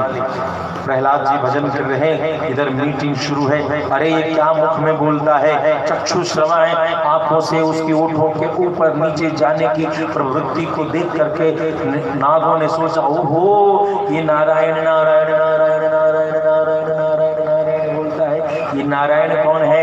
हमारे कुल में जो श्रेष्ठ शेष नाग है, उन्होंने अपने शरीर को जिनकी सेवा में लगा दिया, बिछावन बन गए। आज उनके भक्त हमारे पास उपस्थित हैं। हम उन भगवान श्रीमन नारायण की तो सेवा नहीं कर सकते, मगर अपने शरीर से उनके भक्त की तो सेवा कर सकते हैं। सारे सर्प सारे नाग आपस में लिपट गए, लिपट करके मोटा रस्सा बना और उनको फंदा लगा करके ऊपर खींच करके कुएं से बाहर निकाल दिया। प्रेम से भक्तवत्सल भगवान की। पिता के दरबार में प्रहलाद जी पुनः पहुंच गए। जब वहां पहुंचते हैं तो पुनः उनको एक मतवाले हाथी के आगे पटक दिया गया। मतवाला हाथी चीखता हुआ उधर की ओर दौड़ता है और प्रहलाद जी ध्यानस्थ होकर के भगवान श्रीमन नारायण का संकीर्तन कर रहे हैं। इधर जैसे हाथी चिंगार करके आने को है कि तभी बीच में सिंह रूप में भगवान ने दर्शन दिया और ऐसी दहाड़ मारी कि भयभीत होकर के उस हाथी ने महावत को ही पटक करके उसका वध किया और दूसरी दिशा में चले गए। पुनः बच गए। कभी पर्वतों से फेंके गए फिर भी अक्षुण्ण रहे, कभी समुद्र में जब फेंके गए तो वहां पर समुद्र के भीतर, समुद्र किसके पिताजी का नाम है? लक्ष्मी जी के पिताजी का नाम समुद्र है। प्रेम से भक्तवत्सल भगवान की। तो समुद्र में गए तो नाना जी के घर में बच्चा को बिगाड़ना हो तो नाना जी के घर में भेज दें। जिस बच्चे को ज्यादा बिगाड़ना हो तो नाना जी के घर में हर विंटर हर समर वेकेशन में भेज दो, कोई शिक्षक उसको नहीं सुधार पाएगा। प्रेम से भक्तवत्सल भगवान की। हिरण्यकश्यप के सारे टीचर का दिमाग खराब हो गया, लेकिन प्रहलाद जी नहीं सुधरे और प्रहलाद जी पहुंच गए कहाँ? नाना जी के घर में। भगवान श्रीमन नारायण ने इशारा किया, हे लक्ष्मी देखो अपना बालक आया है। लक्ष्मी जी गई और वो नुक्का छिपी खेल रही है बालक के साथ। बहुत तरीके के हास्य रस खेल, आनंद वात्सल्यता, ममत्व का सुख मिल रहा है प्रहलाद जी को। भगवान भी आनंदित हो रहे हैं। तब भगवान ने कहा, हे देवी इसकी माँ का यादव इसके दुख से बहुत दुखी है, इसे जाने दो। तब जो है एक रथ पर खूब रत्नाभूषण लेकर के प्रहलाद जी को विदाई किया। अब प्रहलाद जी उस विदाई को लेकर के जाते हैं तो हिरण्यकश्यप ने देखा, अरे इसको तो समुद्र में फेंकवाया था, लगा था कि मर गया, लेकिन ये तो रथ पर बैठ करके आता है। अरे तो बच कैसे गया? पिताश्री मैंने कहा था ना कि भगवान श्रीमन नारायण ही संसार के मूल हैं। समुद्र तो लक्ष्मी जी के पिता का नाम है। मुझे बड़े कंजूस है। प्रेम से भक्तवत्सल भगवान की। आज के नाना जी लोगों की जमींदारी ठाट बाट इसलिए चली गई कि आपके पिताजी इतना हंसोस के ले आए हैं कि वो बेचारे मेंटेन नहीं कर पा रहे हैं। उसमें नाना जी की गलती नहीं है। आपके पिताजी शादी के समय इंटरनेशनल भिखारी बन के चले गए थे। ऐसा भिखारी जैसा भिखारी दूसरा दुनिया में उनको मिलेगा ही। उस जितना है पहले अपने ससुर का लड़की के पिता के तिजोरी के बैंक बैलेंस को दूर से ही आंका जाता है। 10 लाख है, 8 लाख है, 15 लाख, नहीं 11 लाख तक तो लड़की का बाप दे ही देगा। जैसे जैसे जान रहे माल रखा है ऐसे करके शादी सेटिंग होता है। तो जब तुम्हारे पिताजी भिखारी बने और ऐसे भिखारी बने कि थाली में तो खाया ही खाया, थाली को ऐसा चाट पोछ किया कि बिना साबुन तेल के ही, सर्फ के ही वो थाली धुली हुई दिखाई देती है। सारा निचोड़ के चल देते हैं। तो बेचारे नाना जी क्या करेंगे? इसलिए नाना जी कंजूस नहीं हुए हैं। नाना के हृदय में तो आज भी वही प्यार है। अपने बाप से पूछो शादी में क्या क्या गुल खिलाए थे कि आज नाना जी कहते हैं बेटा सूद ब्याज तुम्हारा हिस्सा भी तुम्हारा बाप लेके चला गया, मेरा तो गया ही गया और तुम्हारा हिस्सा भी लेकर के चला गया।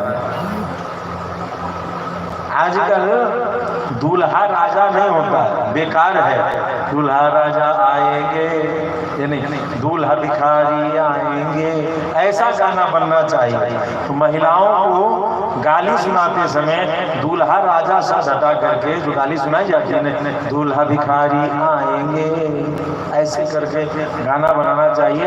तब दुल्हाओं को, दूल्हा के बाप को, दूल्हा के बाप को सच्चाई समझ में आएगी कि ये बाप नहीं, ये बाप रे बाप है। प्रेम सुने भक्तवत्सल भगवान की। कहाँ दूल्हा राजा ऊंच निवास नीच करता, भीख मंगा बन करके चले जाते। ये दीजिएगा तो ब्याह होगा, नहीं दीजिएगा तो ब्याह नहीं होगा। प्रेम से भक्तवत्सल भगवान की।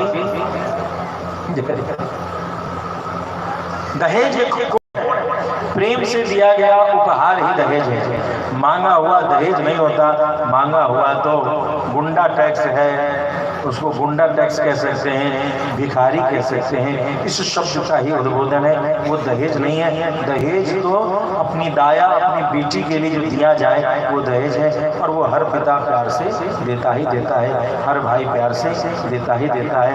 एक बार पत्नी की साड़ी खरीदने में कोई आदमी सोचता है, लेकिन बहन की साड़ी जब खरीदने जाता है तो पत्नी धीरे से कहती है इतना वाला साड़ी दे देंगे तो चलेगा, दीदी जी खुश हो जाएंगे। लेकिन भाई का बजट बढ़ रहा होता है और पत्नी का बजट धीरे से, कुछ खेल देखना हो तो 2 साड़ी खरीदने जाइए, एक पत्नी की बहन के लिए और एक अपनी बहन के लिए। सारा रहस्य सामने दिख जाएगा कि पत्नी के मन में क्या गुल खिल रहा है। प्रेम श्री भक्तवत्सल भगवान की सबसे लोकल साड़ी जो है दूल्हा की बहन के लिए, ननद के लिए न देना है, न द नहीं समझे, न द, उसको देना नहीं है, नाना करते रहना है, उसी का नाम है साली।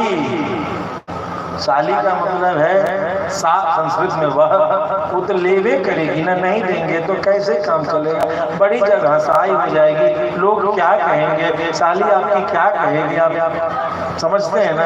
इज्जत के लिए देना पड़ेगा और बहन को देने में इज्जत नहीं है। तो ये पारिवारिक गृहस्थी के नोक झोंक हैं। प्रेम से भक्तवत्सल भगवान। तो नाना जी के यहाँ से मान लेकर के आए। अब तो होलिका जो उनकी बहन है वो पहुँच गई। भैया इस दुष्ट के लिए तुम चिंतित न हो, चौराहे पर मैं खड़ी हो जाऊंगी। होलिका का वरदान, वह वरदान है कि हर पूर्णिमा को वह चौराहे पर चिता लगा करके अग्नि स्नान करती थी। अग्नि स्नान क्योंकि जलती नहीं थी इसलिए उसने उस जगह स्नान शब्द का प्रयोग। और उसे वरदान था कि वह अग्नि स्नान करने के बाद अत्यंत ही सुंदरी हो जाया करती थी।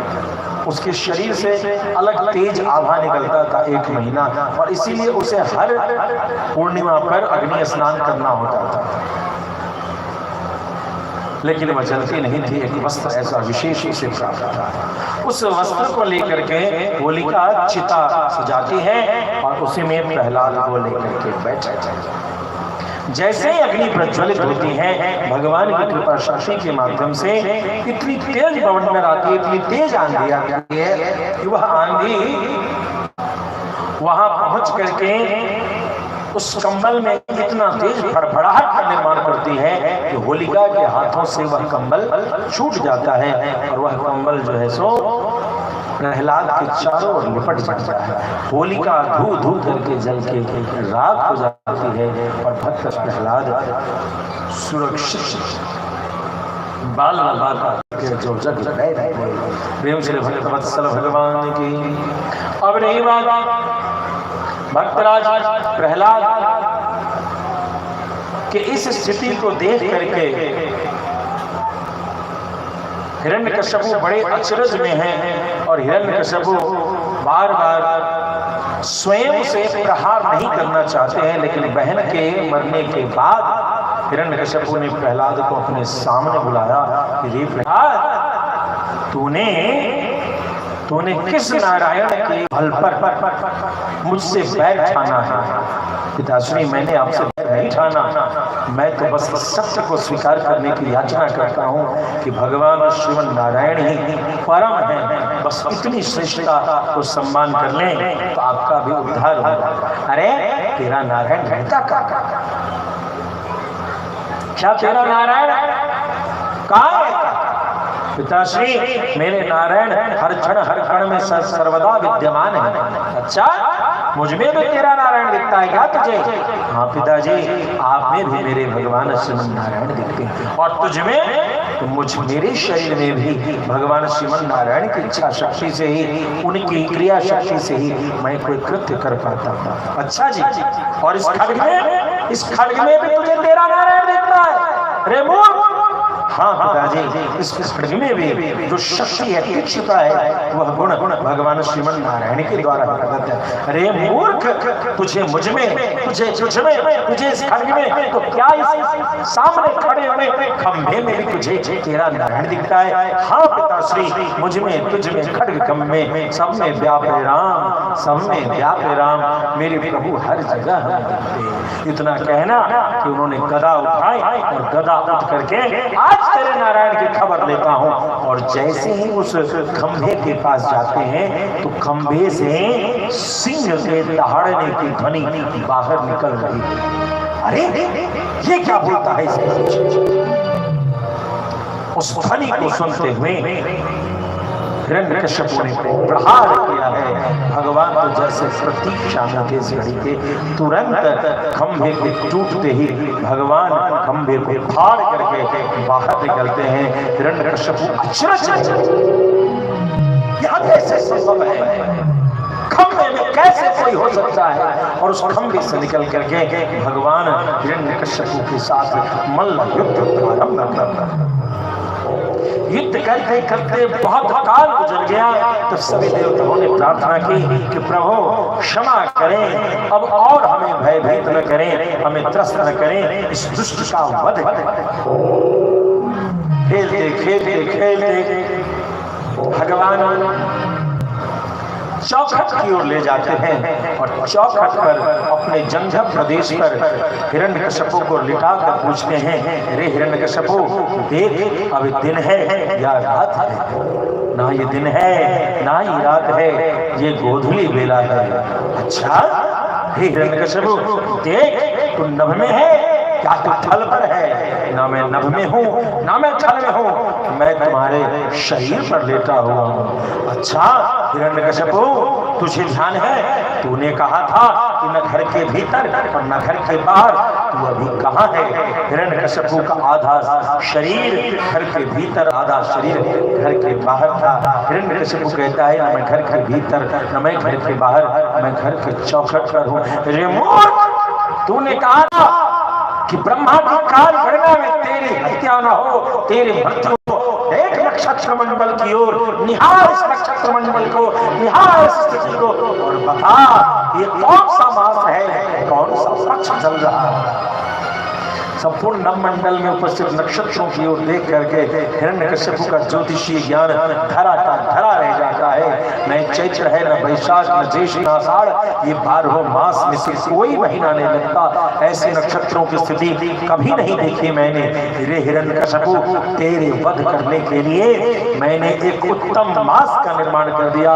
जिस उत्तम मास को दुनिया मेरे नाम से जानेगी, इसी उत्तम मास का नाम है पुरुषोत्तम मास, अधिक मास, मलमास। इसका निर्माण भगवान नरसिंह ने किया। रे हिरण्यकश्यप, तूने कहा था कि ब्रह्मा की 84 लाख योनियों की सृष्टि में कोई भी ऐसा जीव न हो जो तेरा वध कर सके, लेकिन मेरी ओर निहार, मैं तुझे ब्रह्मा के द्वारा सृष्ट नजर आता हूँ। क्या मेरी रचना ब्रह्मा ने किया है? ना प्रभु, 84 लाख योनियों में कोई भी आप जैसा नहीं। न तुम नर हो, न तुम सिंह हो, तुम नरसिंह हो, तुम नरसिंह हो, तुम नरसिंह हो। रे हिरण्यकश्यपो, नेक मेरे नखाई धोतियो निहार। तूने कहा था न अस्त्र में मरेगा न शस्त्र से मरेगा, क्या ये मेरे नख अस्त्र है या शस्त्र है? न ये अस्त्र है प्रभु, न ये शस्त्र है, ये तुम्हारे शरीर के अंग हैं, तुम्हारे सारे शर्त पूरे हुए और अब तुम्हारा वध सुनिश्चित करता हूँ। इतना कहते भगवान ने उसके वक्षस्थल को विदीर्ण कर दिया, चीर दिया, आंत को निकाल करके अपने सारे क्रोध को उसके शरीर पर प्रयोग करने लगते हैं। मर गया हिरण्यकश्यपु, लेकिन उसके शरीर के अस्थि पंजर को निकाल करके भगवान फेंकने लगते हैं। भगवान का विचित्र स्वरूप है, उसके आंतों की माला जैसे भगवान ने धारण कर ली हो। लप लप करते हुए जिह्वा के साथ अत्यंत क्रोध आवेश में भगवान नरसिंह गंभीर पदचाप करते हुए लगता है आज समस्त तामसिक सृष्टि का नाश करेंगे, समस्त तामसिक असुरों का, राक्षसों का जैसे नाश करने के लिए भगवान बढ़ रहे हो। सारी देवता थर थर कांप रहे। भगवान की शांति के लिए भगवान की स्तुति करने का भी सामर्थ्य किसी में नहीं बन रहा। सबने जाकर के भगवती लक्ष्मी से प्रार्थना की, हे भगवती भगवान को शांत करें, अन्यथा इनके आवेश से उग्रम वीरम महाविष्णुम ज्वलंतम सर्वतोमुखम नृसिंहम भीषणम भद्रम मृत्युम नमाम्यहम। आज काल की गति के लिए भी ये काल के समान उपस्थित हैं। इनके शरीर से जो क्रोध की लपट निकल रही है, इस सारी सृष्टि को जला करके राख कर देगी। इनको शांत करने के लिए हे भगवती लक्ष्मी आप आगे बढ़े। लक्ष्मी जी हाथ जोड़ करके कहती हैं, मैं क्षमा चाहती हूँ, मैंने भगवान का ऐसा आवेश आज तक नहीं देखा। अब तो भगवान को वही शांत कर सकते हैं जिनके लिए भगवान ने इस आवेश को लिया है। सबकी दृष्टि उस छोटे से प्रहलाद की ओर जाती है। हे भक्तराज, यद्यपि सारे भक्त हैं, लेकिन उस भक्त की मंडली में आज भगवान के स्वरूप के पास जाने का सामर्थ्य किसी को नहीं है। इसीलिए भक्तराज, हे भक्तराज प्रहलाद, उठो और जा करके भगवान को शांत करो। यद्यपि भगवान के शरीर की दाहकता को प्रहलाद सह नहीं सकते थे, इतने छोटे बाल कपोल बालक थे, लेकिन फिर भी प्रहलाद सभी देवताओं के कहने पर सारी सृष्टि की रक्षा के लिए आगे बढ़ते हैं। उस दाहकता, उस तपिश को स्वीकार करते हैं और जा करके प्रहलाद जी भगवान के श्री चरणों को जैसे ही प्रणाम करते हैं, भगवान का संपूर्ण आवेश शीतलता को प्राप्त होता है। भगवान की आंखें नीचे जाती हैं और उस छोटे बच्चे प्रहलाद ने जितने कष्ट सहे हैं, उन सभी कष्टों को याद करके भगवान अपने आवेश को रोकते हैं। भगवान की आंखें अश्रुपूरित हो जाती हैं। ममता, कारुण्य, वात्सल्यता से भरा हुआ हृदय द्रवित हो जाता है। प्रहलाद को उठाते हैं, गोद में लेकर सिंहासन पर बिठाते हैं और प्रहलाद को अपनी जीभ से बार बार भगवान नरसिंह चाट करके कहते, अरे प्रहलाद तू मेरे पास आ गया था, अरे लाला, अरे बेटा, मेरे शरीर में तो बड़ी अग्नि थी, कहीं तू तप तो नहीं गया, कहीं तेरे रोए को मेरी तपिश के कारण तेरा रोआ झुलस तो नहीं गया, प्रहलाद का शरीर मेरे आवेश के तप के कारण कहीं दग्ध न हो गया हो। इसलिए भगवान जीभ से चाट के प्रहलाद को शीतल करते हैं, प्रहलाद को शांत करते हैं। और प्रहलाद जी को इस प्रकार से दैत्यराज के पद पर अभिषिक्त किया। भक्तराज प्रहलाद की कथा किसी भक्त की कथा नहीं, भक्त के द्वारा चाटे हुए एक प्रसाद की कथा है। प्रहलाद का जो शरीर है भगवान ने चाट करके पवित्र किया। प्रहलाद के चरित्र को भगवान ने अपने अद्भुत आवेश अवतार से उपस्थित होकर के प्रसन्न किया है, पवित्र किया है। इसीलिए हम सभी को इस चरित्र को बड़ी श्रद्धा के साथ सुनना चाहिए। प्रेम से भक्तवत्सल भगवान की। हरे मैं कहता डंके की चोट पर, मैं कहता डंके की चोट पर, ध्यान से सुनियो लाला, अपना हरि है हजार हाथ वाला, दीन दयाला हरि है हजार हाथ वाला, दीन दयाला हरि है हजार हाथ वाला, अपना हरि है हजार हाथ वाला। मैं कहता डंके की चोट पर, सभी लोग भगवान के अद्भुत आलिशान अवतार के लिए भगवान के वैभव के गायन करेंगे। हो मैं कहता डंके की चोट पर, मैं कहता डंके की चोट पर, ध्यान से सुनो अपना हरि है हजार हाथ वाला, दीन दयाला हरि है हजार हाथ वाला।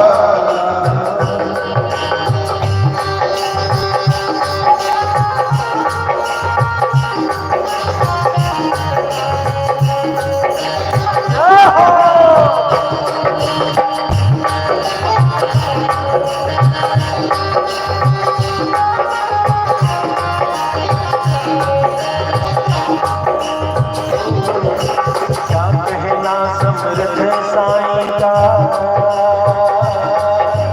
क्या कहना समर्थ साईं का, क्या से क्या करता अपना हरि है हजार हाथ वाला, हो दीन दयाला हरि है हजार हाथ वाला।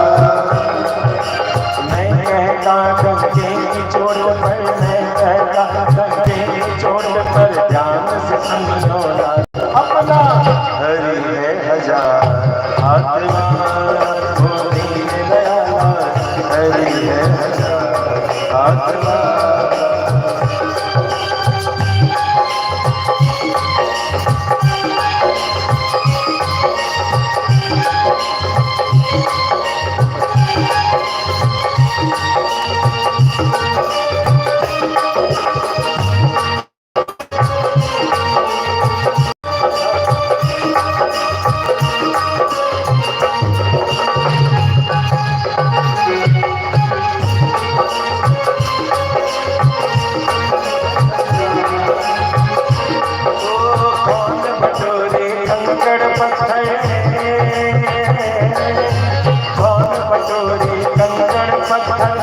जब हो हीरा, जब हो हीरा, कंचन सदा रहेगा कंचन, कंचन सदा रहेगा कंचन, और कचीरा कचीरा, और कचीरा कचीरा, साँच के आगे झूठ बदलना, साँच के आगे झूठ बदलना, हरदम यहाँ वाला हरि है हजार हाथ वाला, हो दीन दयाला हरि है हजार हाथ वाला। मैं कहता डंके की चोट पर, मैं कहता डंके की चोट पर, ध्यान से सुनो लाला अपना हरि है हजार हाथ वाला, दीन दयाला हरि है हजार हाथ वाला।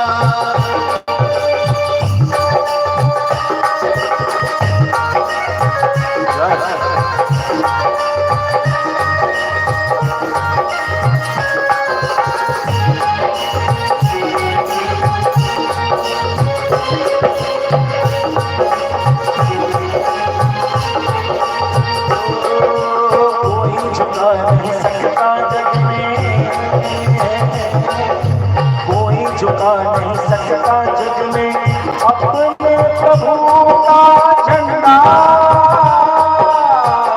अपने प्रभु का झंडा। जो उसको छेड़ेगा उसके, जो उसको छेड़ेगा उसके का सिर पे पड़ेगा डंडा। युगों युगों से इस धरती पर, युगों युगों से इस धरती पर जीता है बलवाना अपना, हरि है हजार हाथ वाला, ओ दीन दयाला, हरि है हजार हाथ वाला। मैं कहता बंदे की चोट पर, मैं कहता बंदे की चोट पर, ध्यान से सुन लो लाला अपना, हरि है हजार हाथ वाला, ओ दीन दयाला, हरि है हजार हाथ वाला, हरि है हजार हाथ वाला, ओ दीन दयाला, हरि है हजार हाथ वाला। प्रेम से भगवत्सल भगवान की जय जय श्री राम। कल पूर्वाध की बेला में भगवान वामन के अवतार की कथा हम सभी सुनेंगे। भगवान वामन की सेवा के लिए आप सभी उपस्थित हों। बटुक की पूजा, ब्रह्मचारी की पूजा जिस प्रकार से होती है उस प्रकार से भगवान वामन को पूजन करनी चाहिए। ओम ज्वालामालिन्यै नमः, रतनेश्वर्यै नमः। इदगुं हविः प्रजानां